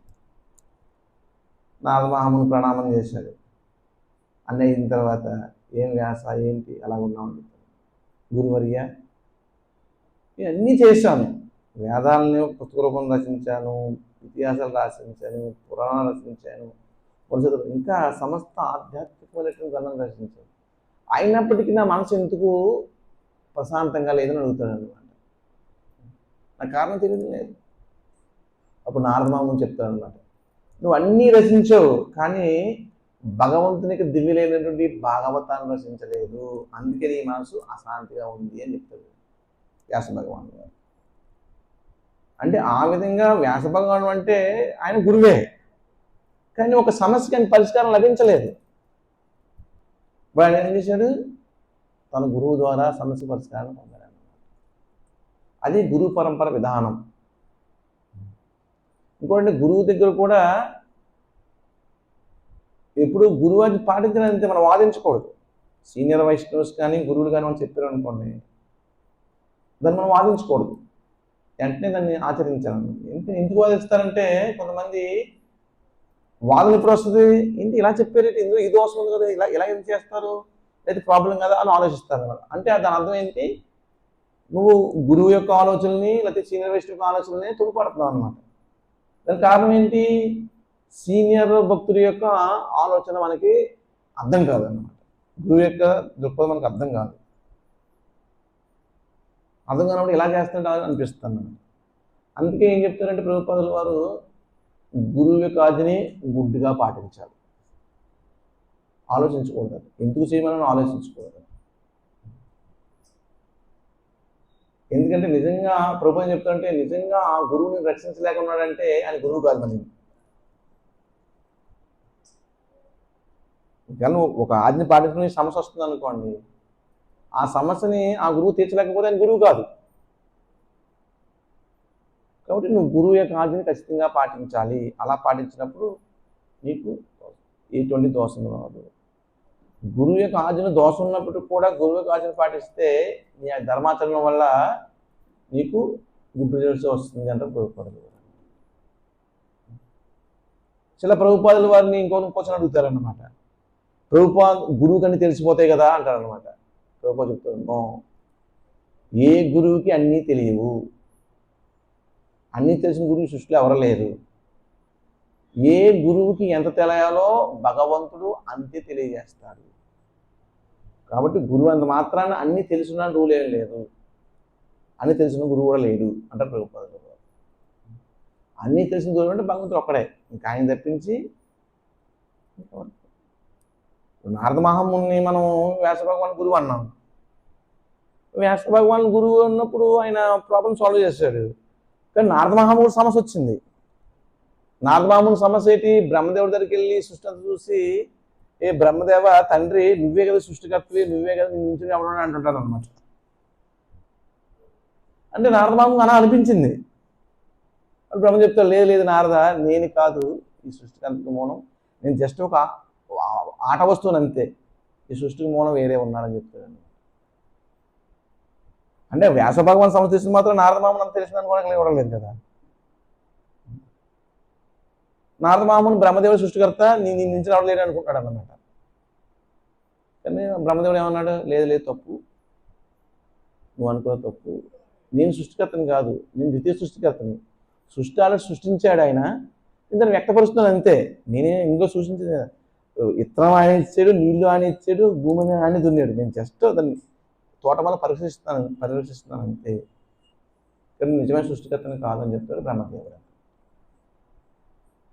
మరి బ్రహ్మదేవుడు సమస్య వస్తే గోవిందమాది పురుషం తమహం భజామి, ఆయన గోవిందం భజిస్తాడు. ఏ గోవింద ఏంటయ్యా అంటాడు అనమాట. ఒకసారి బ్రహ్మ యొక్క కుమారులు నరుడు కుమారులు వచ్చి బ్రహ్మదేవుని ప్రతి ప్రశ్నలు అడుగుతారనమాట. బ్రహ్మదేవుడికి మతి తిరిగిపోద్ది. ఇది ఆ ప్రశ్నలకి అదే సమాధానం లేవు. ఆ నరుడు కుమారులు అడిగిన సదురు కుమారులు అడిగిన ప్రశ్నలకి వెంటనే భగవంతుని ప్రార్థిస్తాడు. భగవంతుడు అంశరూపంలో వచ్చి వాళ్ళ యొక్క ప్రశ్నలకు సమాధానం చెప్తాడు అనమాట. అంటే గురు పరంపర అంటే ఇదే. మనకు అన్నీ తెలుసు అనుకోకూడదు. మనం గురువు యొక్క ఆజ్ఞ ప్రకారము వెళ్తేనే ఆ గురు పరంపర శక్తి మనకి ఎనర్జీ వస్తుంది అనమాట. అది ఎనర్జీ రాదు, మళ్ళీ అహంకార స్వభావం పెరుగుతుంది. మనకి వైష్ణవ అపరాధంలో ఒక అపరాధం ఏంటి? గురువుని సామాన్య వ్యక్తిగా భావించుట అన్నది మనకి వైష్ణవ అపరాధంలో ఒక అపరాధం. మనం కామన్గా చూసుకుంటే ఈ 10 అపరాధాలు రోజు చేస్తూనే ఉంటాం చాలా మట్టుకి. కారణం ఏంటి? మనం సరైనటువంటి దృక్పథంలో దాన్ని తీసుకోలేకపోవడం. బ్రహ్మశివుడు మనవారు విష్ణు సమానంగాని సుసుందరుని భావించరాదు, గురువుని సామాన్యతగా చూడరాదు, వేదాలను దూషించరాదు, ఇవన్నీ ఉంటాయి. ఎన్ని మనం పాటిస్తున్నప్పుడు అప్పుడు మనం ధర్మయుక్తమైన విధానంలో వెళ్ళేటువంటి అవకాశం మనకి లభిస్తుంది. అప్పుడు మనకి ఉదయ జ్ఞానం ప్రకాశితో మన హృదయంలో జ్ఞానం ప్రకాశిస్తుంది, గురువే ఆజ్ఞ సాగిస్తుంది. కాబట్టి గురువు అంటే ఒక ఆధ్యాత్మిక తత్వం, అది భగవంతుని యొక్క ప్రతినిధి తత్వం అన్నమాట. కాబట్టి గురువుని మనం భగవద్ ప్రతినిధిగా గుర్తిస్తూ మనం ఆయన ఆజ్ఞ శిరసావహిస్తే భగవంతుని అంగీకరించి దోషపూరితమైనప్పటికీ కూడా దాన్ని అంగీకరిస్తాడు. నువ్వు గురువు యొక్క ఆజ్ఞను గౌరవించకుండా నువ్వు 100% కరెక్ట్గా చేసినా దాన్ని స్వీకరించడు భగవంతుడు. అంటే గురువుకి అంత శక్తి, వాల్యూ ఉంది. స్టాంపు ఇప్పుడు అంత సంతకం నేను ఇప్పుడు నేను స్టాంప్ వేయలేదు అనుకోండి, ఆ సంతకం చాలా స్టాంప్ వేయకపోతే ఆ స్టాంపే గురువు స్టాంప్ ఉండాలి. గురువు పట్ల విపరీతమైన నమ్మకం ఉండాలి. అందుకే వైష్ణవత్వం ఏం చెప్తుంది? గురువుని ఎటువంటి వాడిని గురువుగా స్వీకరించాలి, ఈయన గురువుగా ఉంటాడా ఉండాలని టెస్ట్ చేసుకున్న గురువుగా స్వీకరించాలి. ఇంకా ఎవరి పైన గురువు స్వీకరించడానికి లేదు. ఇంచుమించుగా 1 year 2 year మనం ఆయన్ని అబ్జర్వ్ చేయాలి.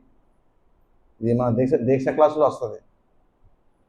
చేసి ఆయన సాధనాన్ని చూసి, ఈయన సాధన బాగుంది, ఎన్ని చేస్తున్నాడు, ఈయన ఆధ్యాత్మిక చాలా ఉన్నతమైన స్థితిలో ఉన్నాడు, ఈయన నేను శరణాగతి అయితే నేను ఉద్ధరింపబడతాను అనేటువంటి నమ్మకం వచ్చిన తర్వాత అప్పుడు మనం శరణాగతి కావాలన్నమాట. చాలా ప్రభుపాదుల వారు ఇక 20 సంవత్సరం ఎప్పుడో వయసులో ఆయనకి ముందు ఆధ్యాత్మిక మతంలో పెరిగారు ఆయన. కానీ వాళ్ళ తండ్రి దగ్గరికి వచ్చే సాధువులు చాలామంది మన ఇదిలో కూడా సాధువులు కనబడుతుంటారు కదా, కసరసలు చేసుకుని. వాళ్ళ సాధువులు ఏం కాదు, వాళ్ళు భిక్షాటన చేసుకుని వచ్చినటువంటి వ్యక్తులు అంతే. వాళ్ళు వచ్చి వాళ్ళ తండ్రి దగ్గర చాలా ధనాన్ని దోసుకెళ్ళిపోతుంటారు అనమాట. అంటే ఏదో 12 ఇచ్చేసుకొని వెళ్ళిపోతుంటారు అనమాట. అది చూసి ప్రభుపాదుల వారికి 21 సంవత్సరాల వయసులోనికి చిరాకు వస్తుంది. అసలు సాధు అంటేనే అసహ్యం వస్తుంది అనమాట ఆయనకి. అందుకు సాధువుల దగ్గరికి వెళ్ళడు ఆయన ప్రభుపాదుల వారు.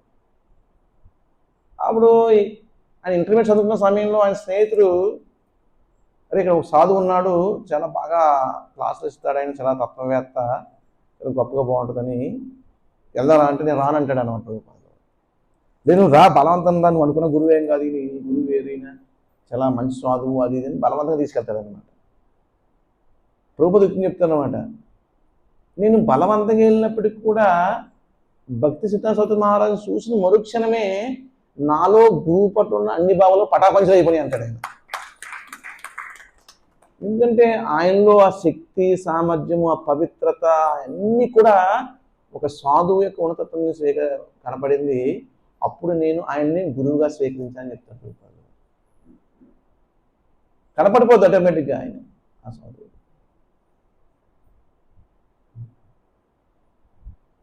వేదాల యొక్క మాట ఏంటంటే, మనం ఎవరిని గురువుగా స్వీకరించాలంటే, ఏ వ్యక్తినైతే మనం ఆధ్యాత్మిక అప్రోచ్ అవుతామో ఆ వ్యక్తి దగ్గరికి వెళ్ళినప్పుడు మన ఉదయం స్పందిస్తుందట.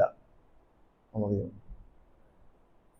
అలా స్పందించినప్పుడు మనం ఆయన్ని వ్యక్తిని గురువుగా స్వీకరించవచ్చు. ఎప్పుడు స్పందిస్తుంటే ఒక ఆధ్యాత్మికత స్పందన వస్తుందట ఉదయంలో. అలాగే ఏం రాదు అని చెప్తారు వేదాలు. కాబట్టి ఈ విధంగా మనం గురువుని సెలెక్ట్ చేసుకోవడానికి మనకి 1 సంవత్సరం 2 సంవత్సరాలు ఇంకా ఎక్కువ సమయం కూడా పడవచ్చు. మరి మనం గురువుకి శరణాగతి అయ్యామనుకోండి, గురువు కూడా వెంటనే శిష్యుని స్వీకరించాడు, ఆయన కూడా అబ్జర్వేషన్ చేస్తాడు. ఈయన నిజంగా శిష్యార్కం చేయడానికి వచ్చాడా లేదా, అతని ఆధ్యాత్మికమైనటువంటి స్థితిని డెవలప్ చేసుకోవడానికి ఈయన వచ్చాడా లేదా అని పరీక్షించి, ఆయన ఆటిట్యూడ్ని పరీక్షించిన తర్వాత అప్పుడు ఓకే ఇతనికి ఆధ్యాత్మిక పట్ల ఎక్కువ మక్కువ ఉంది అన్న ఉద్దేశం ఉన్నప్పుడు అప్పుడు ఆయన శిష్యుగా స్వీకరించడానికి గురువు అంగీకరిస్తాడు. ఈ విధంగా గురువుని శిష్యుడు, శిష్యుని గురువు టెస్ట్ చేసుకున్న తర్వాత ఒకళ్ళ పట్ల ఒక కాన్ఫిడెన్స్ వచ్చిన తర్వాత అప్పుడు ఆయన శరణాగతి అవ్వాలి, ఆయన స్వీకరించాలన్నమాట. అది గురు పరంపర విధానం. అదే తప్పించి గుడ్డిగా ఈ వ్యక్తి నన్ను ఉద్ధరించాలి మనం బయట చూస్తున్నాం చాలా మందిని. భౌతికమైన ఎన్నో సమస్యలు వచ్చేసింది. మా గురువుగారు దీక్ష ఇచ్చేసారండి, మా గురువుగారు ఇచ్చేసారు, మా గురువు ఇచ్చేసారు, ఏదో చెప్తుంటారు అనమాట. అదన్నీ కూడా పరంపర లేనటువంటి విధానంలో స్వీకరించిన దీక్ష అనేది సాంప్రదాయ విహీనయే మంత్రాస్త నిష్ఫల మత. ఒక సాంప్రదాయం లేనటువంటి సాధువుల నుంచి మంత్రం స్వీకరించాలనుకోండి, నిష్ఫల మత, దానివల్ల ఎటువంటి ఫలితము లభించదు. ఎవరో కుటుంబ సమస్యలు ఉన్నవాడో లేకపోతే ఇంకేదో పెళ్లి పట్ల విరక్తి ఉన్నవాడు ఏదో కసాయ వస్త్రాలు వేసేసుకుని తన గురువుగా ప్రకటించేసుకుని ఒక ఆశ్రమం స్థాపించేసేసి వేసేసారు అనుకోండి, అది చాలా బాగా సాధన చేస్తారు. అయినప్పటికీ కూడా ఆయన గురువు కాలేడు. ఎందుకంటే పరంపర లేదు ఆయనకి. ఆయన గురువు లేడు, ఆయన శిష్యుడు, ఆయన గురువు. శాస్త్రజ్ఞానం ఉంటుంది అది అన్నటికి ఆమోదయోగ్యం కాదన్నమాట. ఎక్కడ లింక్ కట్ అవ్వకూడదు. కట్ అవుతే ఏమవుతుంది, శక్తి రాదు. మన కరెంటు పోల్ నుంచి కరెంట్ ఉంది, కలెక్షన్ ఉంది, మరి కట్ అయిపోయింది ఇంకో వైరు, మన ఇంట్లో కరెంట్ వస్తుందా? అదేవిధంగా గురు పరంపర విధానంలో ఎక్కడైనా లింక్ కట్ అయిందంటే ఎనర్జీ రాదు. అవిచ్ఛిన్నమైన గురు పరంపరనే మన శరణాగతి కావాలి. అటువంటి పరంపర విధానంలోనే వైష్ణవ సాంప్రదాయం, 4 సాంప్రదాయాలు, బ్రహ్మ మధ్యగోడి సాంప్రదాయము, శ్రీ సాంప్రదాయము, కుమార సాంప్రదాయం, ఉద్ధ సాంప్రదాయం, 4 సాంప్రదాయాలు ఉన్నాయి. ఈ 4 సాంప్రదాయంలో ఏ సాంప్రదాయానికి వెళ్ళినప్పటికీ కూడా నీకు మోక్షాన్ని పొందే అవకాశం లభిస్తుంది. ఇది పద్మపురాణంలో ఉన్న విధానమే. కాబట్టి శాస్త్రాల్లో చెప్పబడింది, సాధువు చెప్పబడింది అంటే దాన్ని మనం అంగీకరించవచ్చు. ఈ 4 సాంప్రదాయాలు ఏ సాంప్రదాయం శరణాగతి అయ్యామనుకోండి, అది ఆమోదయోగ్యమే. ఇది కాకుండా వేరే దానికి వెళ్ళామనుకో అది ఆమోదయోగ్యం కాదు. అంటే ఇక్కడ ఏంటంటే అర్జునుడికి ఇప్పుడు సమస్య వచ్చింది కాబట్టి, ఆయన నిర్ణయం తీసుకునే సమయం వచ్చింది కాబట్టి, ఇప్పుడు భగవంతుని గురువుగా స్వీకరించి నేను ఈ సమస్య నుంచి బయటపడలేకున్నాను, దయచేసి నాకు మార్గదర్శకత్వం ఇవ్వండి అని భగవంతుని శరణాగతి అవుతున్నాడు.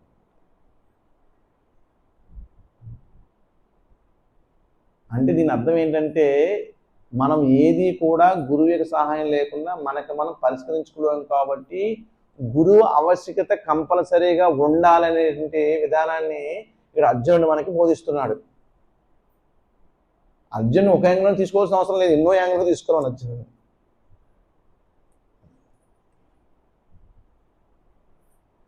కాబట్టి ఆయన యొక్క దోష నివారణార్థము భగవంతు శరణాగతి అయ్యి శిష్యుగా స్వీకరించి నేను ఏ నిర్ణయం తీసుకోలేకున్నాను, దయచేసి నన్ను ఈ యొక్క దీని నుంచి బయటపడేయండి అని నేను మీకు శరణాగతి అవుతున్నాను, మీకు శిష్యుని అవుతున్నాను.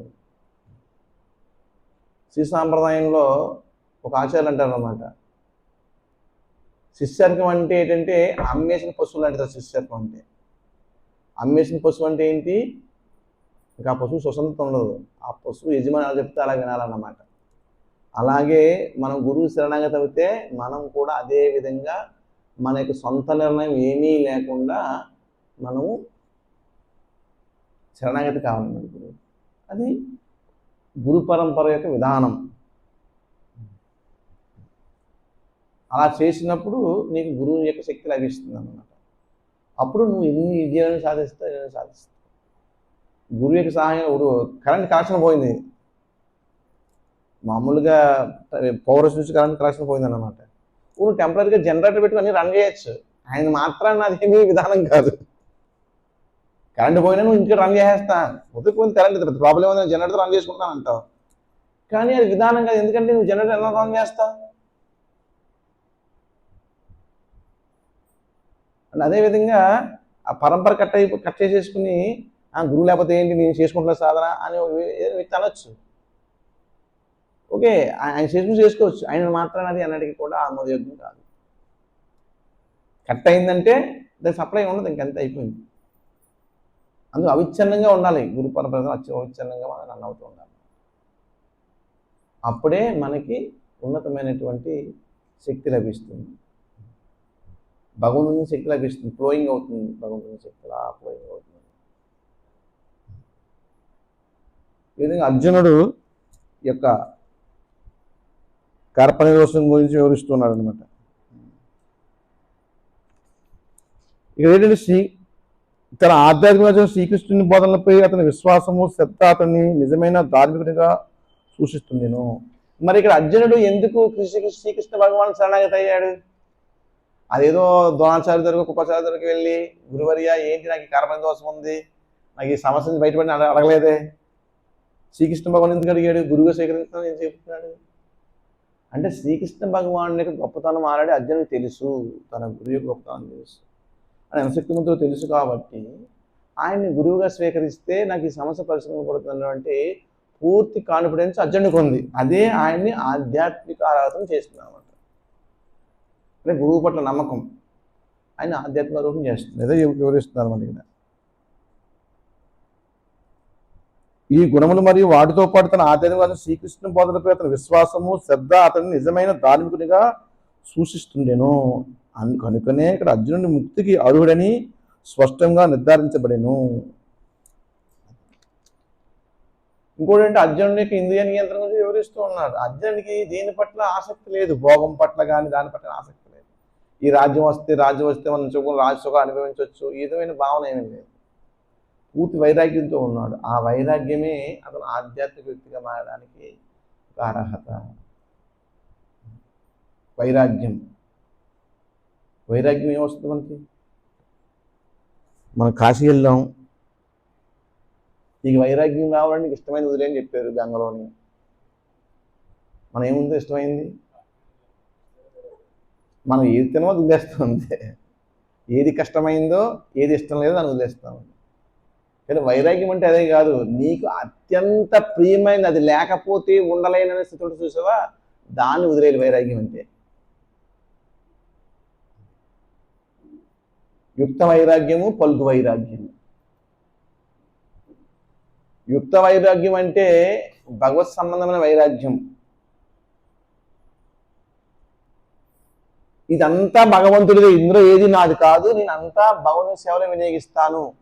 ఇక్కడ ఏది నాది కదా అంటున్నాడు అనమాట. నేను భగవత్ సేవలో వినియోగిస్తాను, అది యుక్త వైరాగ్యం. ఇదంతా నాది కాదు, దీన్ని వదిలేస్తాను. వినియోగించడం, వదిలేస్తాను, ఇది వద్దు.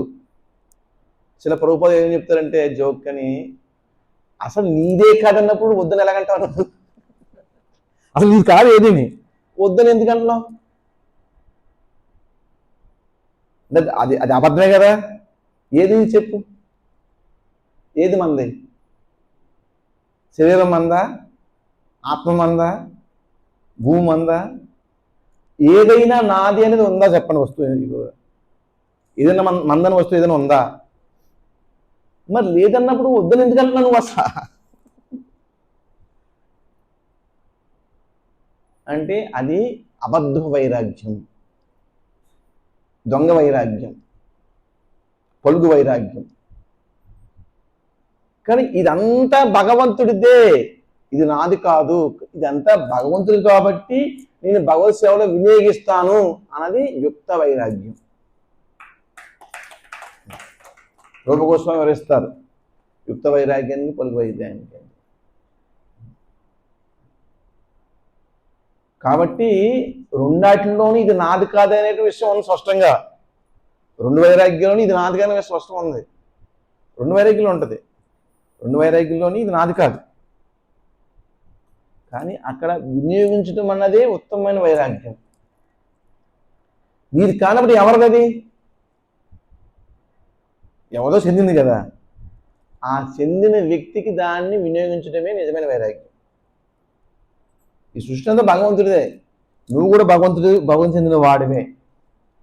కాబట్టి నీ యొక్క ఇంద్రియాలని, నీ శక్తిని, నీ సామర్థ్యాన్ని, నీ తెలివితేటని, నీ ఆస్తిపాస్తుల్ని అన్నీ భగవత్ సేవలో వినియోగించడమే ఉత్తమ వైరాగ్యం. నువ్వు ఏది వద్దనవలసిన అవసరం లేదు. ఇలా ప్రభుపాద చెప్తారు, నువ్వు 100 మంది సంతానాలు కానీ ఎందుకు కనవలసిన, నువ్వు పోషించాల్సిన అవసరం లేదు కదా.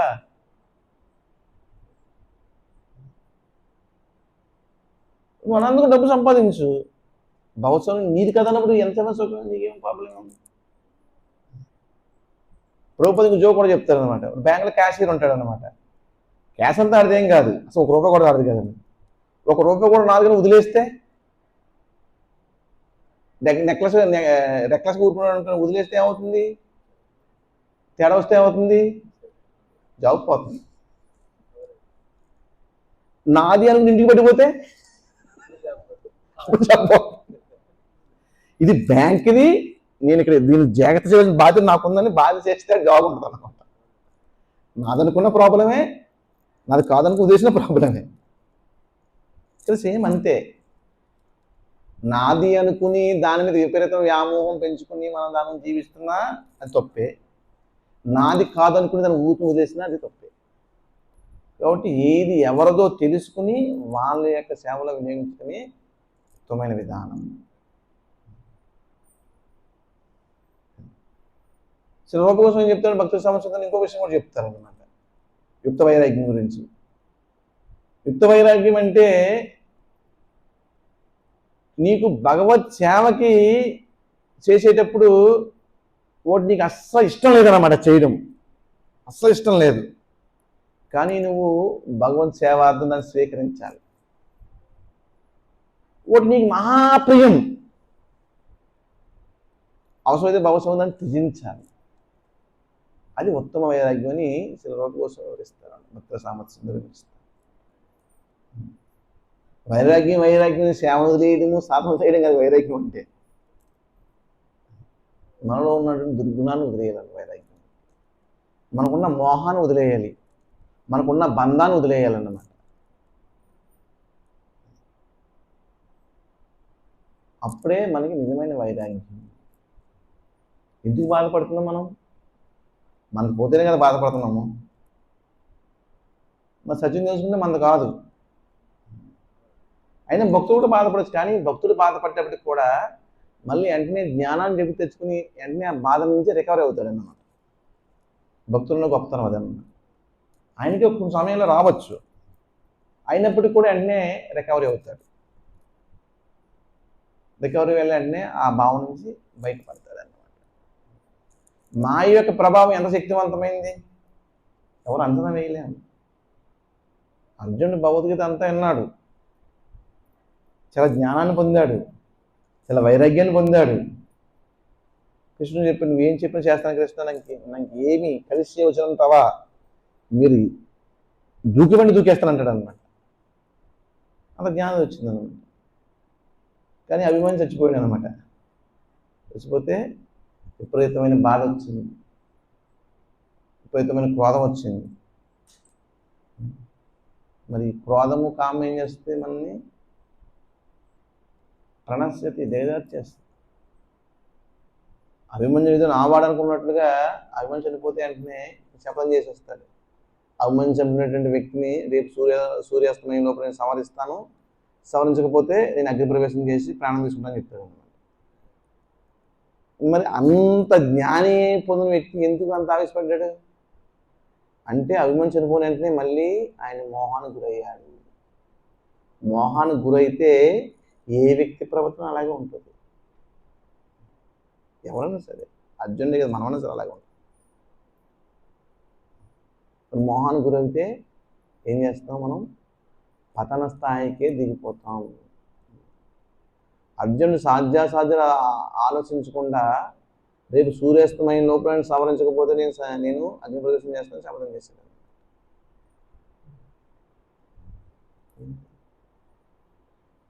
ఆ విధంగా మోహానికి గురైతే ప్రతి వ్యక్తి యొక్క ప్రవర్తన నష్టదాయకంగానే ఉంటుంది.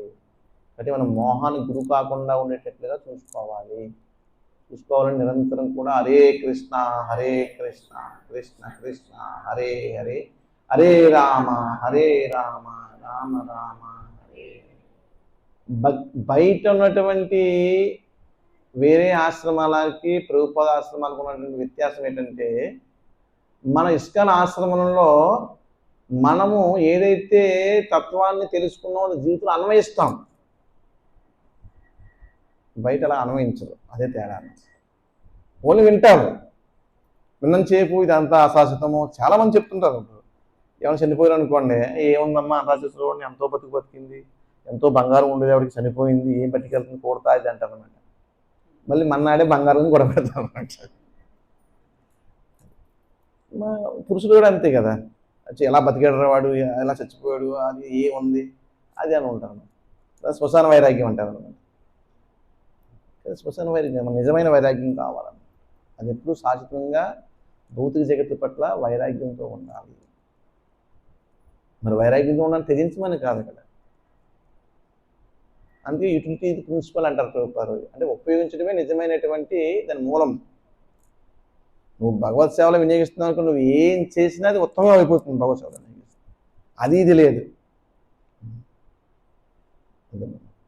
ఆ విధంగా ఇక్కడ అర్జునుడు కూడా మనకి పరిష్కరించడానికి సమస్య వచ్చినప్పుడు మనకు గురువుకి శరణాగతి కావాలనే విషయాన్ని ఇక్కడ కార్పణ దోష అపహత స్వభావ పుచ్చలను సీత అని ఈ శ్లోకంలో వివరిస్తున్నాడు. నా కార్పణ దోషం వల్ల నేను ఏమి నిర్ణయం తీసుకోలేకపోతున్నాను, కృష్ణ దయచేసి నన్ను శిష్యుడిగా స్వీకరించి నేను ఏం చేస్తే మంచితో నాకు బోధించు, నేను శిష్యుడిగా శరణాగతి అవుతున్నానని కృష్ణుడితో చెప్తాడు అనమాట.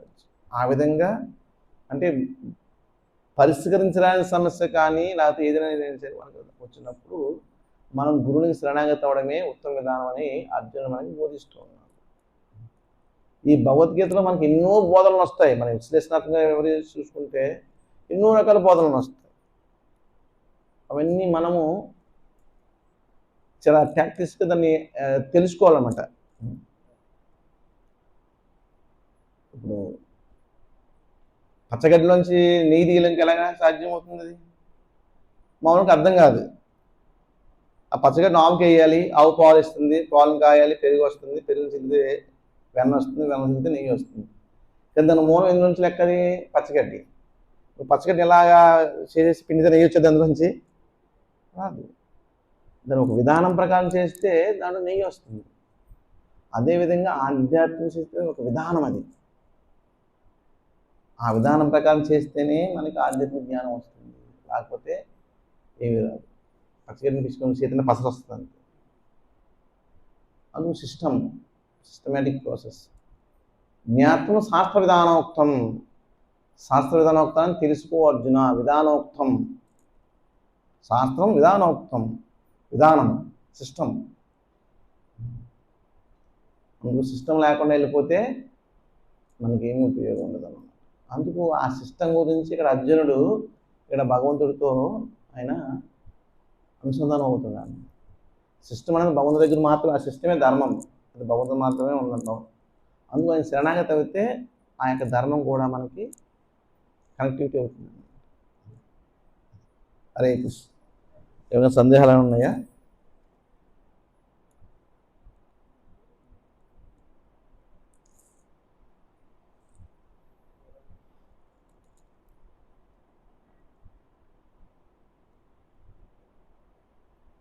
ఓకే, ఎవరికి సందేహం లేదా? ఓకే.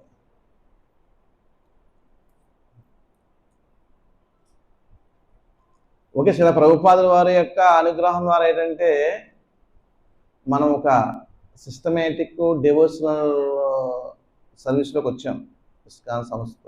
కాబట్టి ప్రతి ఒక్కరు కూడా ఎవరు ఓన్ మెథడ్స్ ఉపయోగించుకోవద్దు, పరంపరేక విధానంలోనే వెళ్ళాలి తప్పించి ఓన్ మెథడ్స్ వినియోగించుకోవద్దు. ఇలా చేస్తే ఏమవుతుందంటే భక్తి ఆటంకం అయిపోతుంది, అపరాధాలు అవుతాయి.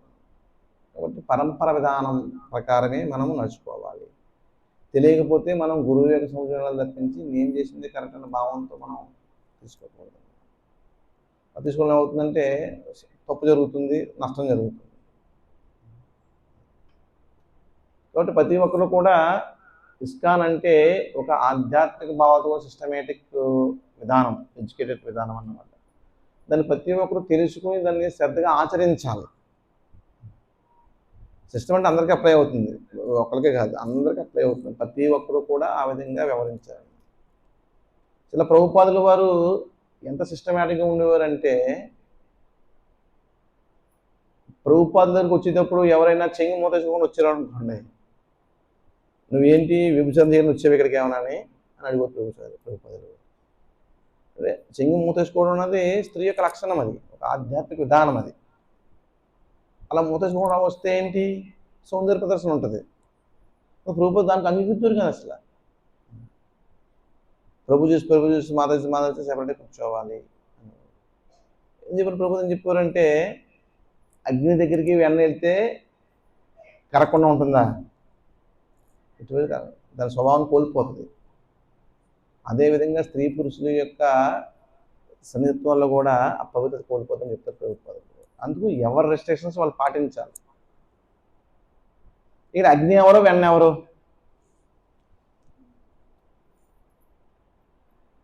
అగ్ని అంటే స్త్రీలు, వెన్న అంటే మగవాళ్ళు అన్నమాట. అందరూ అగ్ని అంటే పురుషులు అనుకుంటారు, కాదు అదన్నా. అది ఆ విధంగా ఇస్కాన్ అంటే ఒక సిస్టమేటిక్ విధానం. మనందరం కూడా జాగ్రత్తగా దాన్ని ఆచరిస్తున్నప్పుడే మనకి ఆధ్యాత్మిక విధానం, సనాతన ధర్మిక విధానం మనకి లభిస్తుంది అన్నమాట. అది మనకి కొన్ని సమయాల్లో మనం బృందావనం మాయపూర్ వెళ్ళాం అనుకోండి, మనం చెప్పిన దానికి విరుద్ధంగా ఉంటుంది. అక్కడ అలాగ ఉన్నారు కదా, ఇలాగ ఉన్నారు కదా అని అనుకోవాల్సిన అవసరం లేదు. అలాగుంటే వాళ్ళకేం విధానం ఏమి రాదు. ఇది ఆధ్యాత్మికత ఎంత పర్ఫెక్ట్ అంటే విధానాన్ని పాటించేవాడికి అప్లై అవుతుంది, పాటించేవాడికి అప్లై కాదు. అది ఉండిపోద్ది అంత. అది ఓన్లీ ప్రదర్శన అంతే, ప్రదర్శన. వాళ్ళ మెల్లో కంఠమాలు ఉంటుంది, నామం ఉంటుంది, అన్నీ ఉంటాయి. కానీ వాళ్ళ నియమాలు పాటించలేదు అనుకోండి, అది ప్రదర్శన ఉంటుంది ఓన్లీ. అంటే మనం మామూలుగా ఏదో నాటకం వేసినప్పుడు ఏదైనా యాస వేస్తాం చేసావా, అలాగే వైష్ణవ యాస వేసాం అంతే. మెల్లో కంఠమాల, మళ్ళీ ఇంకో మెల్లో మళ్ళీ జపమాల, ఇవన్నీ ఉంటాయి. ఉదయంలో కృష్ణుడు ఉన్నాడు అన్నమాట. అది చూసి మనం మోసపోకూడదు. కాబట్టి ఇది ఏంటంటే ఎవరు ధర్మాన్ని ఆచరిస్తే వాళ్ళు తప్పకుండా రక్షించబడతారు. ఇందులో ఇంకేం సందేహం లేదు. వాళ్ళు ఆచరించలేదు కదా, మళ్ళీ మనకెందుకు చెప్తున్నారు అని అనుకోవాల్సిన అవసరం లేదు. ఆచరించిన వాడికే ఆ యొక్క ఫలితం లభిస్తుంది, ఆచరించిన వాడికి ఆ ఫలితం లభించదు.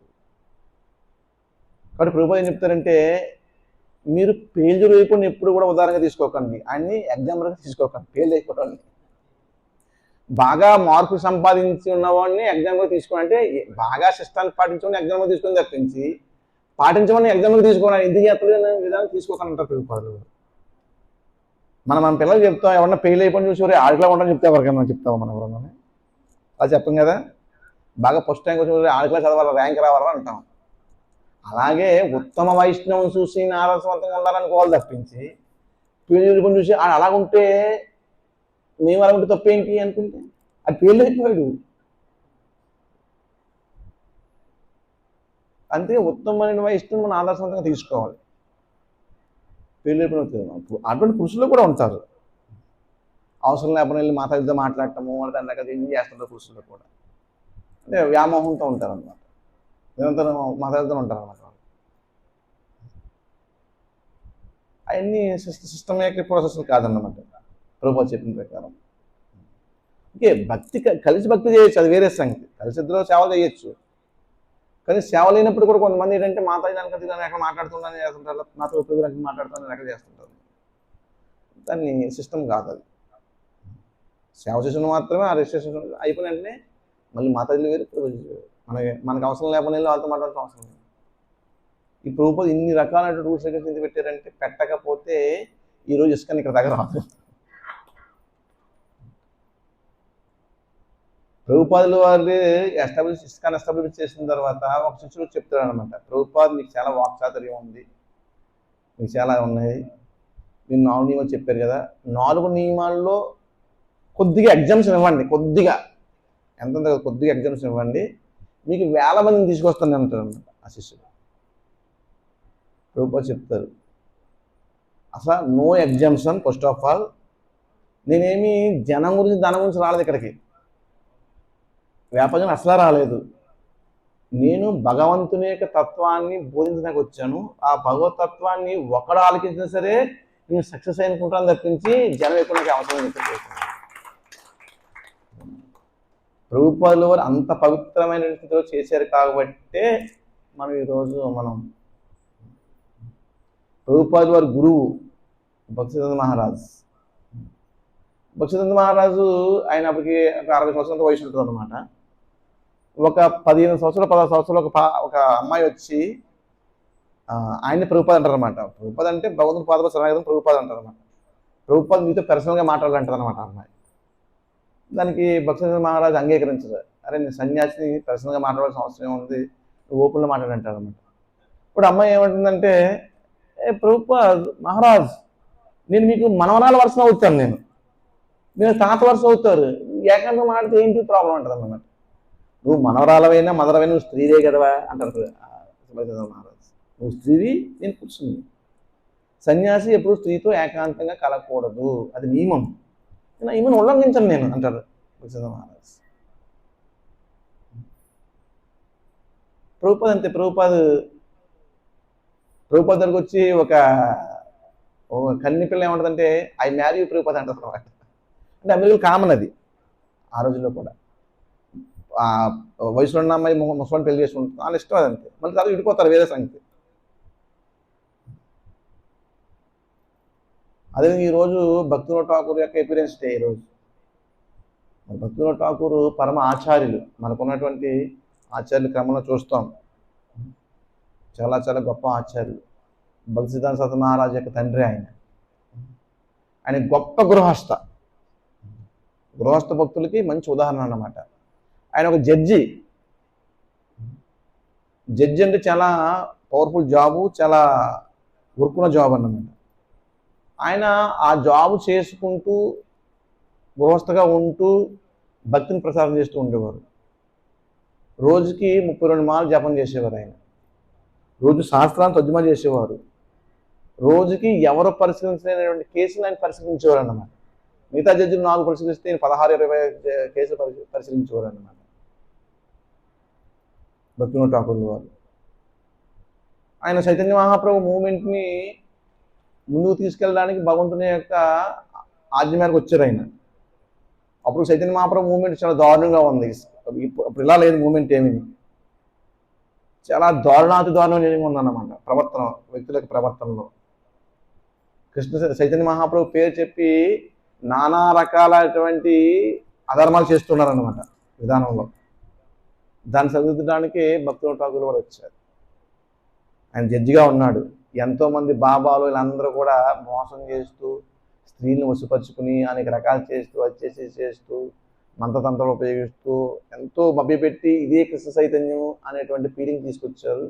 బయట వాళ్ళు కృష్ణ చైతన్యం ఎక్కువను మీద ఉమ్మేసే స్థితి వచ్చిందనమాట.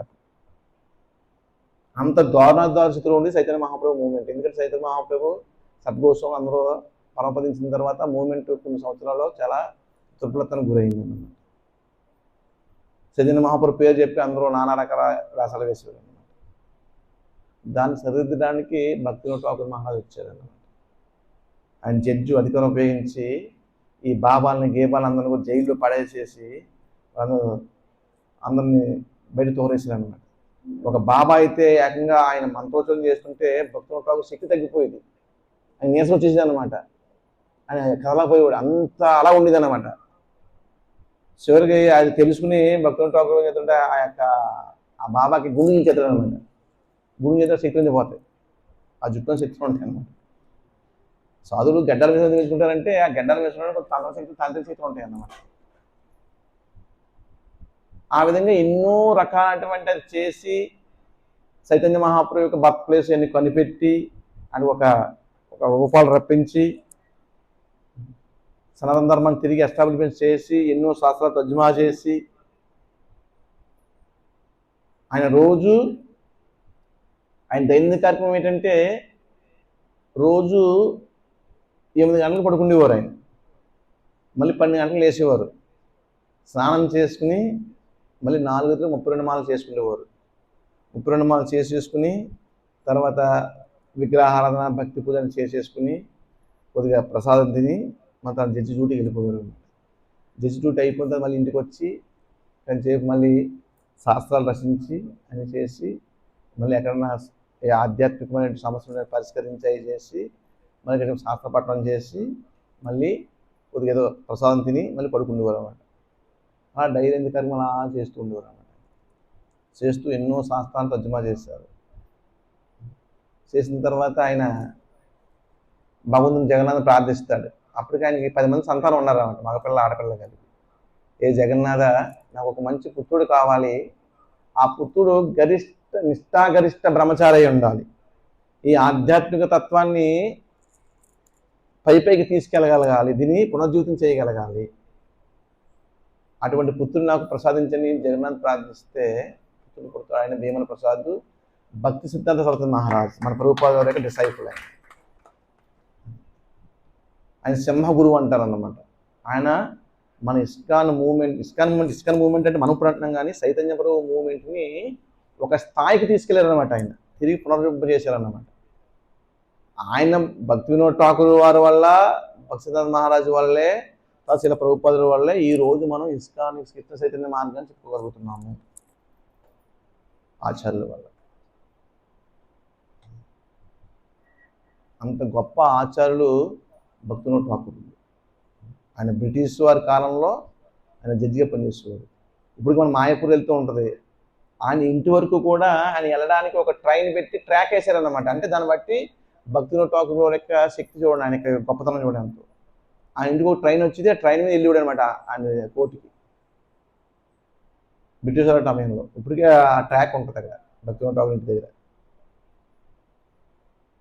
అంత గొప్ప స్థితిలో ఉన్నప్పటికీ కూడా ఆయన ఆధ్యాత్మికంగా ఎన్నో రకాలుగా ఆయన ఎన్నో శాస్త్రాన్ని సేకరించి వాటిని గంధీకరణ చేసి వాటిని జాగ్రత్త చేసి నక్షత్రానికి అందించారు అన్నమాట. లేకపోతే ఇప్పుడు మనకు అనుకున్న శాస్త్రాలు ఏమన్నా లభించలేదు. యాక్చువల్గా నేను ఎంతో కష్టపడి ఎక్కడెక్కడ ఉన్న శాస్త్రాన్ని సేకరించి వాటిని మళ్ళీ ప్రింట్ చేయించి పుస్తకంలో జాగ్రత్త చేసి పెట్టారన్నమాట. అటువంటి వారు భక్తి వినోద్ ఠాకూర్ వారు. అటువంటి ఆచార్యుల యొక్క అనుగ్రహం ద్వారానే ఈరోజు మనం ఈ కృష్ణ చైతన్య అద్వితీయమైన కృష్ణ చైతన్య మార్గంలో ప్రయాణించగలుగుతున్నాము. వాళ్ళు వేసిన బాట, వాళ్ళ ముళ్ళ మీద నచ్చినప్పటికి కూడా మనకి పూలబాట వేశారు ఆ కృష్ణ ఆధ్యాత్మిక చైతన్యం. అటువంటి ఆచార్యులు మనం ఎప్పుడు కూడా కృతజ్ఞ భావంతో ఉంటూ వాళ్ళ ఆశయానికి అనుకూలంగా జీవించడమే వాళ్ళ రుణాలు తెచ్చుకునే విధానం అన్నమాట. అటువంటి ఒక ఉత్తమ గృహస్థ భక్తులు ఎవరంటే భక్తి వినోద్ ఠాకూర్ వారు. ఈరోజు ఆవిర్భవించిన దినము ఎంతో పరమ పవిత్రం. ఇప్పటికీ మన మాయాపూర్లో భక్తి వినోద్ ఠాకూర్ వారి గృహం ఉంది, ఆయన సమాధి కూడా ఉందన్నమాట. ఈ విధంగా ఆచార్యులు అంటే వాళ్ళు ఏమీ సామాన్యులు కాదు. వాళ్ళు సర్వజీవుల యొక్క శ్రేయస్సు గురించి నిరంతరము శ్రమించేటువంటి వ్యక్తులు వాళ్ళందరూ కూడా. ఎందుకంటే అందరూ రుణాన్ని మనం ఎప్పుడు పొందుకుని ఉన్నాం, అందరూ రుణాన్ని తీర్చుకోలేము మనం. కానీ సర్వ రుణాల యొక్క విముక్తి ఏంటి? హరే కృష్ణ కృష్ణ కృష్ణ హరే హరే, హరే రామ రామ రామ హరే హరే.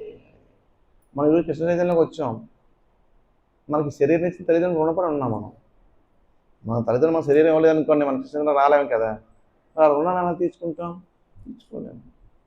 సూర్యుడు మనకి వేడిని వెలుతురుని ఆరోగ్యం ఇస్తున్నాడు, ఆయన రుణాన్ని తీర్చుకోలేము. వాయుదేవుడు మనకు వాయువు ఇస్తున్నాడు, మన రుణాన్ని తీర్చుకోలేము. వరుణదేవుడు వర్షాన్ని ఇస్తున్నాడు, ఆయన రుణాన్ని తీర్చుకోలేము. భూదేవి మనకి ఎన్నో పంటలు ఇస్తుంది, మనం నిలబడడానికి కారణం అవుతుంది, ఆమె రుణాన్ని. ఎంత రుణాలు తీర్చుకుంటాం? రుణ విముక్తులు కాకపోతే నీకు ముక్తి లేదు. కాబట్టి సర్వ రుణాల నుంచి విముక్తి ఏంటంటే భగవంతునికి పాద పద్మ శరణాగతి, అన్ని రుణాల నుంచి విముక్తి అవుతాం. అందుకే మామూలు వ్యక్తి చనిపోయాడు అనుకోండి, ఆడు ఎందుకు ఆనందంగా ఉండంటే రుణం ఉంటుంది ఆడికి. ఎన్ని రుణాలు ఉంటాయి, ఏ రుణం తీర్చుకోలేడు అనమాట వాడు. ఎందుకంటే నువ్వు భూదేవికి ఏ రుణం తీరుస్తావు? ఎలా రుణం తీరుస్తావు? సూర్యుడికి ఎలా రుణం తీరుస్తావు? సూర్యుడి కంటే పోయిన రోజు ఏదో స్నానం చేసి ఆరోగ్యం పోయినా కానీ మరి వాయుదేవుడికి ఎలా తీరుస్తావు? అగ్నిదేవుడు అసలు అగ్ని లేదంగా మనం చేయగలవా? ఇప్పుడు వీళ్ళందరి రుణాలని తీర్చుకునేటువంటి సామర్థ్యం మనకి ఏమీ లేదు. కానీ భగవంతుని పాదపద శరణాగతి అయితే అందరు రుణాలని, పితృ రుణాన్ని, మాతృ రుణాన్ని, గురువు రుణాన్ని, ఋషుల రుణాన్ని, అందరు రుణాన్ని తీర్చుకునే అవకాశం మనకి ఈ యొక్క ఆధ్యాత్మికమైనటువంటి శరణాగతి ద్వారా లభిస్తుంది. మనకి ఏ రుణం ఉండదు. ఇంకా ఎవరైతే నువ్వు భగవంతు శరణాగతి అయ్యంటే అన్ని రుణాల నుంచి విముక్తి. హరే కృష్ణ. గ్రంథరాశి ఇంకా ఉన్నాయా? ఎవరికైనా సందేహాలు ఉన్నాయా? ఆన్లైన్ భక్తులు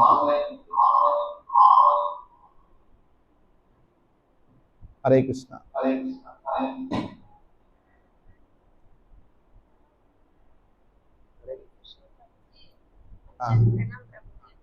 చెప్పండి.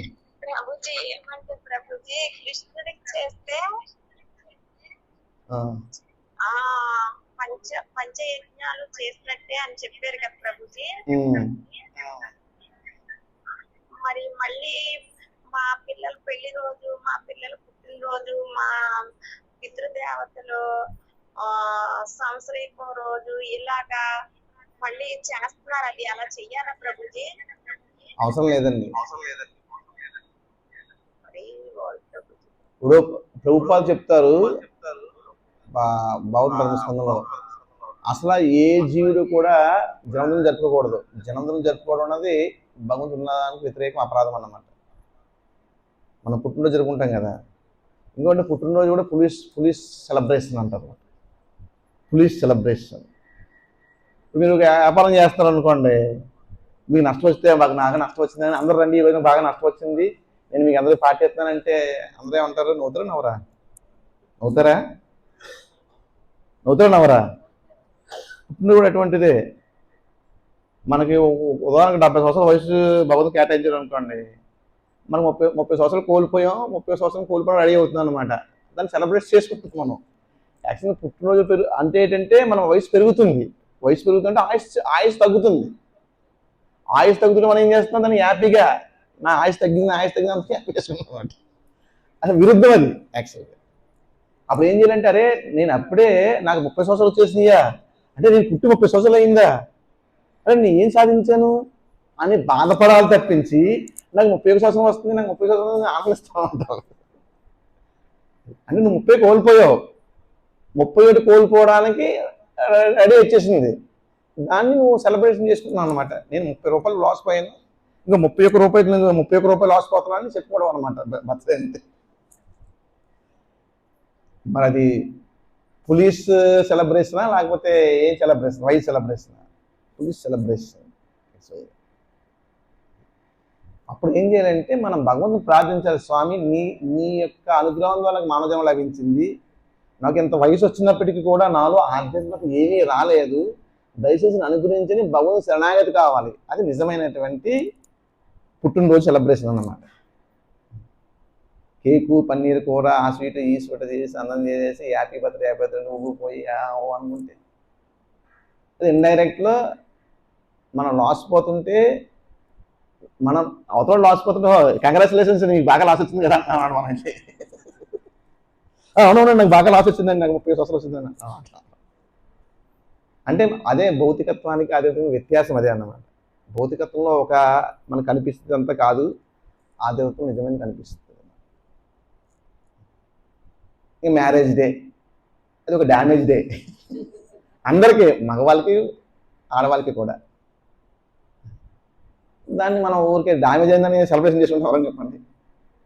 అంటే మ్యారేజ్ వల్ల ఏంటంటే స్వతంత్రం కోల్పోతాం, ఎందుకంటే ఒక గృహస్థుడికి ఎన్నో బంధాలు చిక్కుని ఉంటాం మనం. అర్థమైందా మీకు? అందుకే డ్యామేజ్ అన్నమాట అది. స్త్రీ పురుషుడికి బంధనాలు వచ్చేస్తాయి. ఇప్పుడు మనం పెళ్లి కాకముందు మన స్వతంత్రం వేరు, పెళ్లి మన స్వతంత్రం వేరు కదా. పెళ్ళికి అయిన తర్వాత ఎన్నో బాధ్యతలు వస్తాయి అన్నమాట. దాన్ని బాధ్యత పడి విలువెల్లాడుతున్నా సరే నువ్వు సెలబ్రేషన్ చేసుకుంటావు అన్నమాట. విలువెల సెలబ్రేషన్ డే, మా మ్యారేజ్ డే ఏంటి, మా మ్యారేజ్ డే అంటుంటాం. ఎన్ని ఏంటంటే ఏమీ మనం చేసుకో. అదేవిధంగా పితృ రుణాలు అన్నీ ఉంటాయి, తర్పణాలు అన్నీ ఉంటాయి. అవన్నీ ఏంటంటే మనం జస్ట్ ఏ గయ్యో లేకపోతే ఏ బద్రీనాథ్ వెళ్ళి జస్ట్ వాళ్ళకి తర్పణం చేసేసి ఆ యొక్క పితృదేవతల్ని బౌంద పాల్గొనకు అర్పించేది. మా యొక్క పితృదేవతల యొక్క రక్షణ చూసుకుని అర్పించేస్తే అక్కడ అయిపోయింది అంతే. మనం ఏం చేయాల్సిన అవసరం లేదు అంతే. చేస్తే వాళ్ళ పేరును ఏదో ఒకవేళ శుభం జరగని ఉద్దేశంతో ఏదో అన్నదానం చేసేది తప్పించి ఏం చేయవలసిన అవసరం లేదు. అది యాక్చువల్గా విధానం అన్నమాట.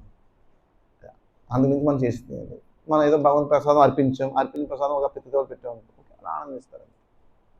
అదే తప్పించి నువ్వు ఏం చేయకుండా భక్తి గట్ట ఏం చేయకుండా మంచి పూజ చేయించేసి తర్వాత పిండాలు చేయించేసి వాళ్ళు పెట్టించేస్తే వచ్చి కాకులు తింటాయి అంతే. మా వదిన అది కరెక్ట్ అయితే ఉండొచ్చు, కానీ దానివల్ల వచ్చేటువంటి ఫలితం మాత్రము చాలా చాలా చాలా అల్పమైనది. అది ఇదే చెప్తారు. దేవర్షినాం పితృణాం నాకింకరో నాయమునించ రాజన్ సర్వాత్మనేహ శరణం చరణ్యం గతో ముకుందం పరివృత్య కత్తుం. సర్వతమో విడిచి ముక్తి నొసగడి ముకుందుని పాదపద్మను ఆశ్రయించిన వాడు మరియు తాను చేపట్టిన భక్తి మార్గం పూర్తి శ్రద్ధను కలిగినట్టి వ్యక్తికి దేవతల పట్ల, ఋషుల పట్ల, కుటుంబం పట్ల, పితృదేవతల పట్ల ఎటు రుణములు కానీ బాధ్యత కానీ ఉండవు. దేవదేవునికి భక్తిత్వ సేవ ద్వారా అట్టి బాధ్యతలన్నీ సహజంగానే సమకూరును. అందుకే భగవంతుడు ఏం చెప్తున్నాడు, ఇప్పుడు పితృదేవతలు ఎందుకు రుణం పెడతాం, వాళ్ళకి ఉత్తమ లోకాలు కావాలని అనే కదా. నువ్వు భక్తి చేస్తే వాళ్ళకి ఉత్తమ లోకం, పరమోత్తమ లోకం లభిస్తుంది, వైకుంఠ లోకం లభిస్తుంది అన్నమాట. భక్తి చేస్తే నువ్వు పెట్టిన పిండము వాళ్ళకి కొద్దిగానే ఉపయోగం ఉంటుంది అంతే. అది ఉపయోగం లేదని అన్నాం, ఎందుకంటే అది శాస్త్రయుక్తం వేద విధానం కాబట్టి అది ఉంటుంది. కానీ ఒక భక్తుడు యొక్క భావన, ఆయన యొక్క ప్రార్థన కన్నా శక్తివంతమైనది కాదు. అది పెట్టే బ్రాహ్మణుల్లో మంచి భావన ఉండాలి, పెట్టే కుమారుల్లో మంచి భావన ఉండాలి, ఎన్ని ఉండాలి. కానీ భక్తికి అలా ఏం అవసరం లేదు. నువ్వు భక్తి చేస్తే అటు 7 తరాలు ఇటు 7 తరాలు ఉద్ధరింపబడతాయి. నువ్వు ఏం చేయకుండా ఉద్ధరింపబడతాయి అన్నమాట. ఇంకంతకన్నా ఏముంది. మన భక్తులైతే మనకి 7 తరాల తాతలు ముత్తాతలు అందరూ ఉద్ధరింపబడతారు. ఏం సందేహం లేదు ఇందులో, సందేహం అవసరం కూడా ఏం లేదు. ఉత్తమ భక్తులు అయితే సాక్షాత్తు నరసింహ పురాణంలో నరసింహదేవి బాబు చెప్తాడు, ప్రహ్లాదుడు నరసింహదేవుడితో బాధపడ జల్లగా ఉంటాడు. వాడు ఏం ప్రహ్లాదు జల్లగా ఉన్నాడంటే, నా తండ్రి చాలా దుర్మార్గుడు, అతనికి ఏ గతి వస్తుందో నాకు అర్థం అవట్లేదని చెప్తే, అరే నీలాంటి భక్తుడు పుట్టిన వంశంలో అటు 7 తరాలు ఇటు 7 తరాలకి ఎటువంటి సందేహం లేకుండా అందరికీ ఉత్తమ గతులు లభిస్తాయి అని నరసింహదేవ భగవాన్ చెప్తున్నాడు. ఇంకోటి నరసింహదేవ భగవానుడు స్వయంగా హిరణ్యకశిపుని యొక్క శరీరాన్ని సృజించాడు. ఆయన సృజించిన మరుక్షణమే ఆయన దేహం పవిత్రమైపోయింది. కురుక్షేత్ర రంగంలో భగవంతుడికి దర్శనం చేసుకుంటూ ప్రాణం విడిచిపెట్టిన వాళ్ళు వైకుంఠంలోకి వెళ్ళారంటే, సాక్షాత్తు భగవంతు స్పర్శముందు ఎందుకు వైకుంఠంలోకి వెళ్ళాడు? కాబట్టి ఈ విధంగా మనం భగవంతుని యొక్క భక్తి తత్వం పట్ల, భగవంతుని పట్ల పూర్ణ విశ్వాసాన్ని కలిగి ఉండాలి. అంటే మనం అనుకున్నది జరగలేదు మాత్రాన ఇది తప్పు అని అనుకోనట్లేదన్నమాట. మనం ఏదో కోరుకున్నది నెరవేరలేదు మాత్రాన భక్తిలో ఏమీ నెరవేరదు అనుకోవడానికి వేయలేదు. భగవంతుని పట్ల పూర్ణ శ్రద్ధను కలిగి ఉండాలి, పూర్ణ భక్తి. అందుకని మనకి వరం ఇస్తే ఒకలాగా, వరం ఇవ్వకపోతే ఒకలాగా కాదు. అలా మనం ఎప్పుడు శరణాగతి అవుతామో మన పూర్తి యొక్క బాధ్యత భగవంతుడు తీసుకుంటాడు అనమాట. అప్పుడు నువ్వు కోరుకున్న దానికన్నా కొన్ని రెట్లు అధికమైనది ఇస్తాడు భగవంతుడు. అదే భగవంతుని యొక్క పాదపద్మను ఆశ్రయించి జీవించేటువంటి అవకాశం, ఆయనతో జీవించే అవకాశం. మరి అంతకన్నా గొప్పదేముంది మన సృష్టిలో? కానీ ఆచార్యులు ప్రభుపాదుల వారు శాసనం ఏంటంటే భక్తిలో పరిపూర్ణం కాకుండా ఏం వదిలేయకూడదు. అందుకు కొంతమంది చేస్తారు చూసావా, ఇప్పుడు మాతాజీ దగ్గరికి వచ్చిన అలా చేసుకున్న కారణం ఏంటంటే వాళ్ళు ఇంకా భక్తులు పరిపూర్ణం కాలేదు, భగవంతుడి విశ్వాసం లేదు వాళ్ళకి ఇంకా. కాబట్టి శనిగా ఉన్నారు వాళ్ళు. అది తప్పనేం కాదు, వాళ్ళు ఇంకా పరిపూర్ణం కాదు కాబట్టి వదిలేనాక లేదు. సర్వధర్మాన్ని పరిత్యజ్య అంటే పరిపూర్ణమైన స్థితి కోసం వదిలేస్తారు అన్నీ కూడా. అది సర్వధర్మ పరిత్యజ్యం ఇంకా రాలేదు కాబట్టి వాళ్ళు ప్రస్తుతానికి అది చేసిన తప్పేం కాదు. అది వేద విధానమే, అది కూడా భగవంతుడు చెప్పిన విధానమే. కానీ అది అవసరం లేదన్నాడు భగవంతుడు. నువ్వు చేతి తప్పేం కాదు కానీ అవసరం లేదు. మరి కాలం వృధా చేసుకోవడం, పిండానికి ఎంత టైం పడుతుంది? ఆ కార్యక్రమం గంట 2 గంటలు టైం పడుతుంది. గంట 2 గంటలు హరే కృష్ణ మంత్రం చెప్పించుకోవచ్చు కదా, దానికన్నా ఉత్తమమైన ఇంకేముంది? దానికన్నా ఉత్తమమైనది లేదు కదా. అందుకు కాలం వృధా లేకుండా ఉండడానికి భగవంతుడు ఈ మార్గాన్ని, ఇందులో ప్రవృత్తి మార్గం, నివృత్తి మార్గంలో ఈ విధానం చెప్పాడు. ప్రవృత్తి మార్గంలో అది ఉంది, తప్పేం కాదు. వేద విధానం ప్రకారం చేయడం తప్పేం కాదు. కానీ నివృత్తి మార్గంలో మనం భక్తిని పర్వతం ఆశ్రయించినప్పుడు అది చేయవలసిన అవసరం లేదు. అంతే తప్పించి చేయడం తప్పని కాదు, అక్కడ అవసరం లేదు. చేస్తున్నాడంటే అర్థం ఏంటంటే ఆయన ఇంకా భగవంతుని పట్ల విశ్వాసం రాలేదు, భక్తుల పరిపక్వత రాలేదు. వచ్చినవాడు అలా చేయడు. అద్వైతాచార్యులు వారు వాళ్ళ పితృదేవతలకి పితృకలు చేయడానికి పూజనం చేశాడనమాట. బ్రాహ్మణకు భోజనం పెట్టాలి, కానీ బ్రాహ్మణకు భోజనం పెట్టలేదు. హరిదాసులు తీసుకొచ్చి భోజనం పెట్టాడు. భోజనం పెడితే ఆ బ్రాహ్మణులందరూ ఆయన్ని ఎలివేశారు. అరే నువ్వు శాస్త్ర గురించి ప్రవేశిస్తావు, హరిదాసు ఆయన ముస్లిం పెడతావు భోజనం, నీ పితృదేవతలకి ఏమి శుభం జరగదు, సాయం జరగదు అని చెప్తాడు. అప్పుడు చెప్తాడు, అరే ఒక పరమ భక్తుడి 4 ద్వారా తిన్నటువంటి యజ్ఞం కన్నా యజ్ఞం ఏమీ లేదు. ఈ హరిదాసు పరమ భక్తుడు, ఇటువంటి భక్తులకు నేను ఈ ప్రసాదం పెట్టడం వల్ల నా యొక్క పితృదేవతలు పూర్ణంగా విముక్తి చెందుతారు, ఇందులో ఏం సందేహం లేదు, ఈయనకే పెడతానని ఆయనకే పెడతారు. అక్కడికి హరిదాసు వద్దంటారు కూడా. అయినప్పటికీ కూడా నీలాంటి భక్తులు తింటేనే నా పితృదేవతకు ఉపయోగం ఉంటుంది, కాబట్టి మీరు దయచేసి మీరు స్వీకరించాలని హరిదాసు ప్రాధాన్యపడతాడు అద్వైతాచార్యులు గారు. అదన్నమాట. కాబట్టి భక్తిలో ఎంతో శక్తి ఉంది, ఆ శక్తిని మనం వినియోగించుకోవాలి. ఆ శక్తిని పూర్తి నమ్మకం ఉండాలి మనకి, అప్పుడే మనం దాన్ని వినియోగించుకోవాలి.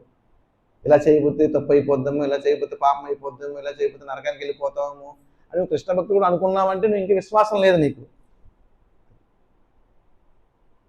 ఇప్పుడు కూడా మనకి అర్జునుడు చెప్పిన పూర్ణ విశ్వాసం ఉంది కాబట్టి అర్జునుడు భగవంతుడు శరణాగతి అని చెప్తున్నాడు అనమాట. అలా విశ్వాసం ఉండాలి మనకి భగవంతుడు. అలా శరణాగతి కాలేం భగవంతుడికి. శరణాగతి అవుతాము, మళ్ళీ డౌట్ వస్తుంది, మళ్ళీ అది చేస్తాము, మళ్ళీ దాంట్లో సంపూర్ణంగా ఉండదు, మళ్ళీ భగవంతుడు శరణాగతి అది కప్పగింతలు అన్నమాట. అది ఉపయోగం లేదు. అది 2 మార్గాలు అవి, ప్రవృత్తి మార్గం, నివృత్తి మార్గం, 2 వేరు. ఇక్కడ భగవంతుడు కంప్లీట్ నివృత్తి మార్గం చెప్తున్నాడు మనకి. మామేకం చరణం రజ, నాకు శరణాగతి కావాలని చెప్తున్నాడు. అది నివృత్తి మార్గం. ప్రవృత్తి మార్గంలో పిండ ప్రదానాలు, దాన ధర్మాలు అన్నీ ఉంటాయి. ప్రవృత్తి మార్గం అది ఎవరంటే శరణాగతి కాని వాళ్ళకి. అది నువ్వు శరణాగతి అయి చేయవలసిన అవసరం లేదు. అది మనం గమనించవలసిన విషయం. నువ్వు శరణాగతి అయ్యే భగవంతుడికి ఇంకా చేయవలసిన అవసరం లేదు. చేసేవంటే నువ్వు శరణాగతి కాలేదు, చేసే తప్పలేదు అప్పుడు, ఎందుకంటే అది వేద విధానం కాబట్టి. ఆ వేద విధానం కూడా భగవంతుని విధానమే. ఎవరికంటే భక్తులు కాని వారికి, తక్కువ స్థాయి భక్తులకు మాత్రమే ఆ విధానం.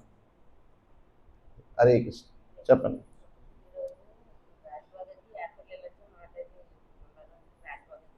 ఓకే, హరే కృష్ణ.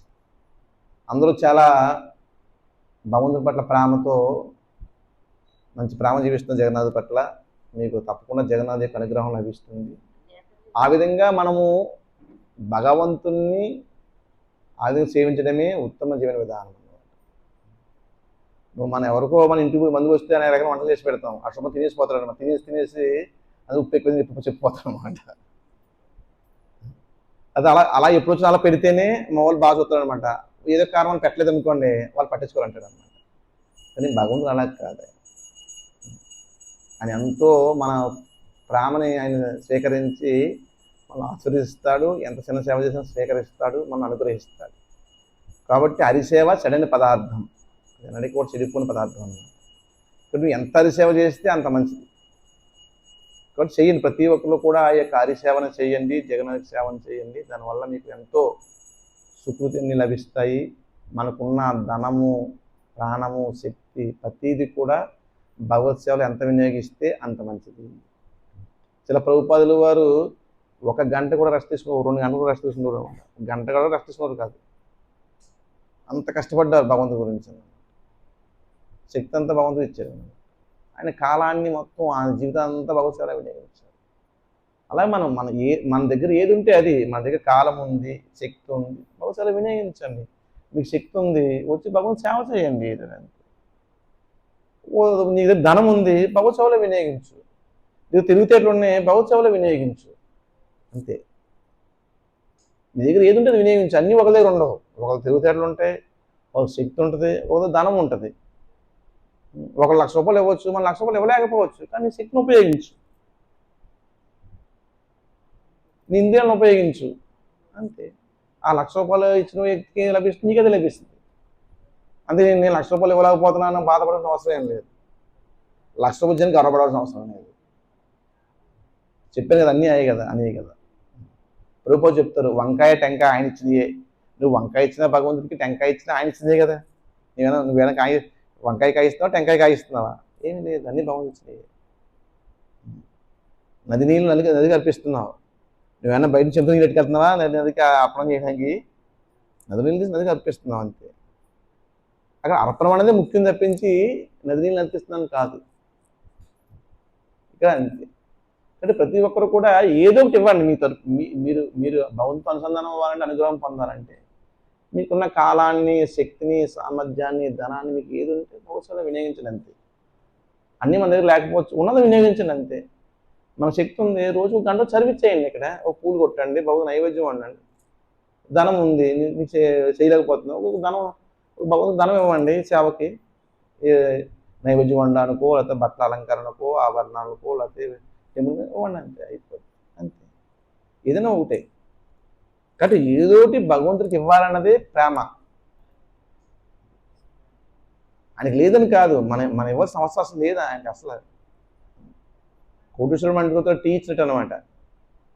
కోటేశ్వరం టీ ఇచ్చినా ఇవ్వకుండా ఒకటి కదా, టీ అది లెక్క ఏం కాదు కదా. కానీ మనం ఎందుకు ఇస్తున్నాం, గౌరవం ఇస్తున్నాం కూడా ఆయన ఆనందంగా స్వీకరిస్తాడు. అలాగే భగవంతుడు మనం ఏమి ఇచ్చినా అసలు నథింగ్ అన్నమాట ఆయనకి. ఈ బుద్ధి జీవితం అంతా ఆయనదే. మనం ఏమి ఇస్తే ఆయనకి రుణం తెచ్చుకుంటాం, ఏమి అసలు నథింగ్. నువ్వు జీవితాన్ని అర్పించినా కూడా ఆయన ఇచ్చింది నథింగే. మన జీవితం ఏదో అర్పించాలనుకుంటా, నథింగ్. ఇంకోటి అది కూడా దేనికంటే అసలు భగవంతుడు ఏం ఉపయోగం లేదు, కానీ అదంతా నీకే ఉపయోగం. నువ్వు ఎంత అధికంగా చేస్తే అంత రిటర్న్ పొందుతావు, ఎంత అధికంగా అంత రిటర్న్. అప్పుడు లాభం ఎవరికి? మనకి. కానీ మనం ఏమనుకుంటాం, భగవంతుడు చేసేసాం. నువ్వు ఏం చేసినా ఆయన దానికి మళ్ళీ ఇంకో రూపాయి ఎక్స్ట్రా ఇస్తాడు ఆయన. అది తప్పించి ఆయనకి ఏం అవసరం లేదు. కాబట్టి బెనిఫిట్ నీకే వస్తుంది. నువ్వు సేవ చేసిన బెనిఫిట్ నీకే, సందర్శించిన బెనిఫిట్ నీకే, ఏం చేసిన బెనిఫిట్ నీకే వస్తుంది. నీకు వస్తే నువ్వు ఎందుకు పెద్ద దాని నుంచి అవసరం వస్తుంది? విధంగా పెట్టుబడే పెడుతున్నాం మనం. కానీ భగవంతుడి పట్ల ప్రేమతో పెట్టాలన్నమాట. ద్వేషంతో పెడితే, లేకపోతే గర్వంతో పెడితే ఆయన స్వీకరించడం ఆయనకి అవసరం లేదు. పత్రం పుష్పం ఫలం తోయం యోమే భక్త్యా ప్రయిచ్చతి, భక్తితో ఇవ్వాలి భగవంతుడు, ఆయన స్వీకరిస్తాడు అన్నమాట. హరే కృష్ణ. గ్రంథరాజ్ శ్రీమద్ భగవద్గీతకి, జగద్గురు శిల ప్రభుపాదికి, శిల గురుదేవ్కి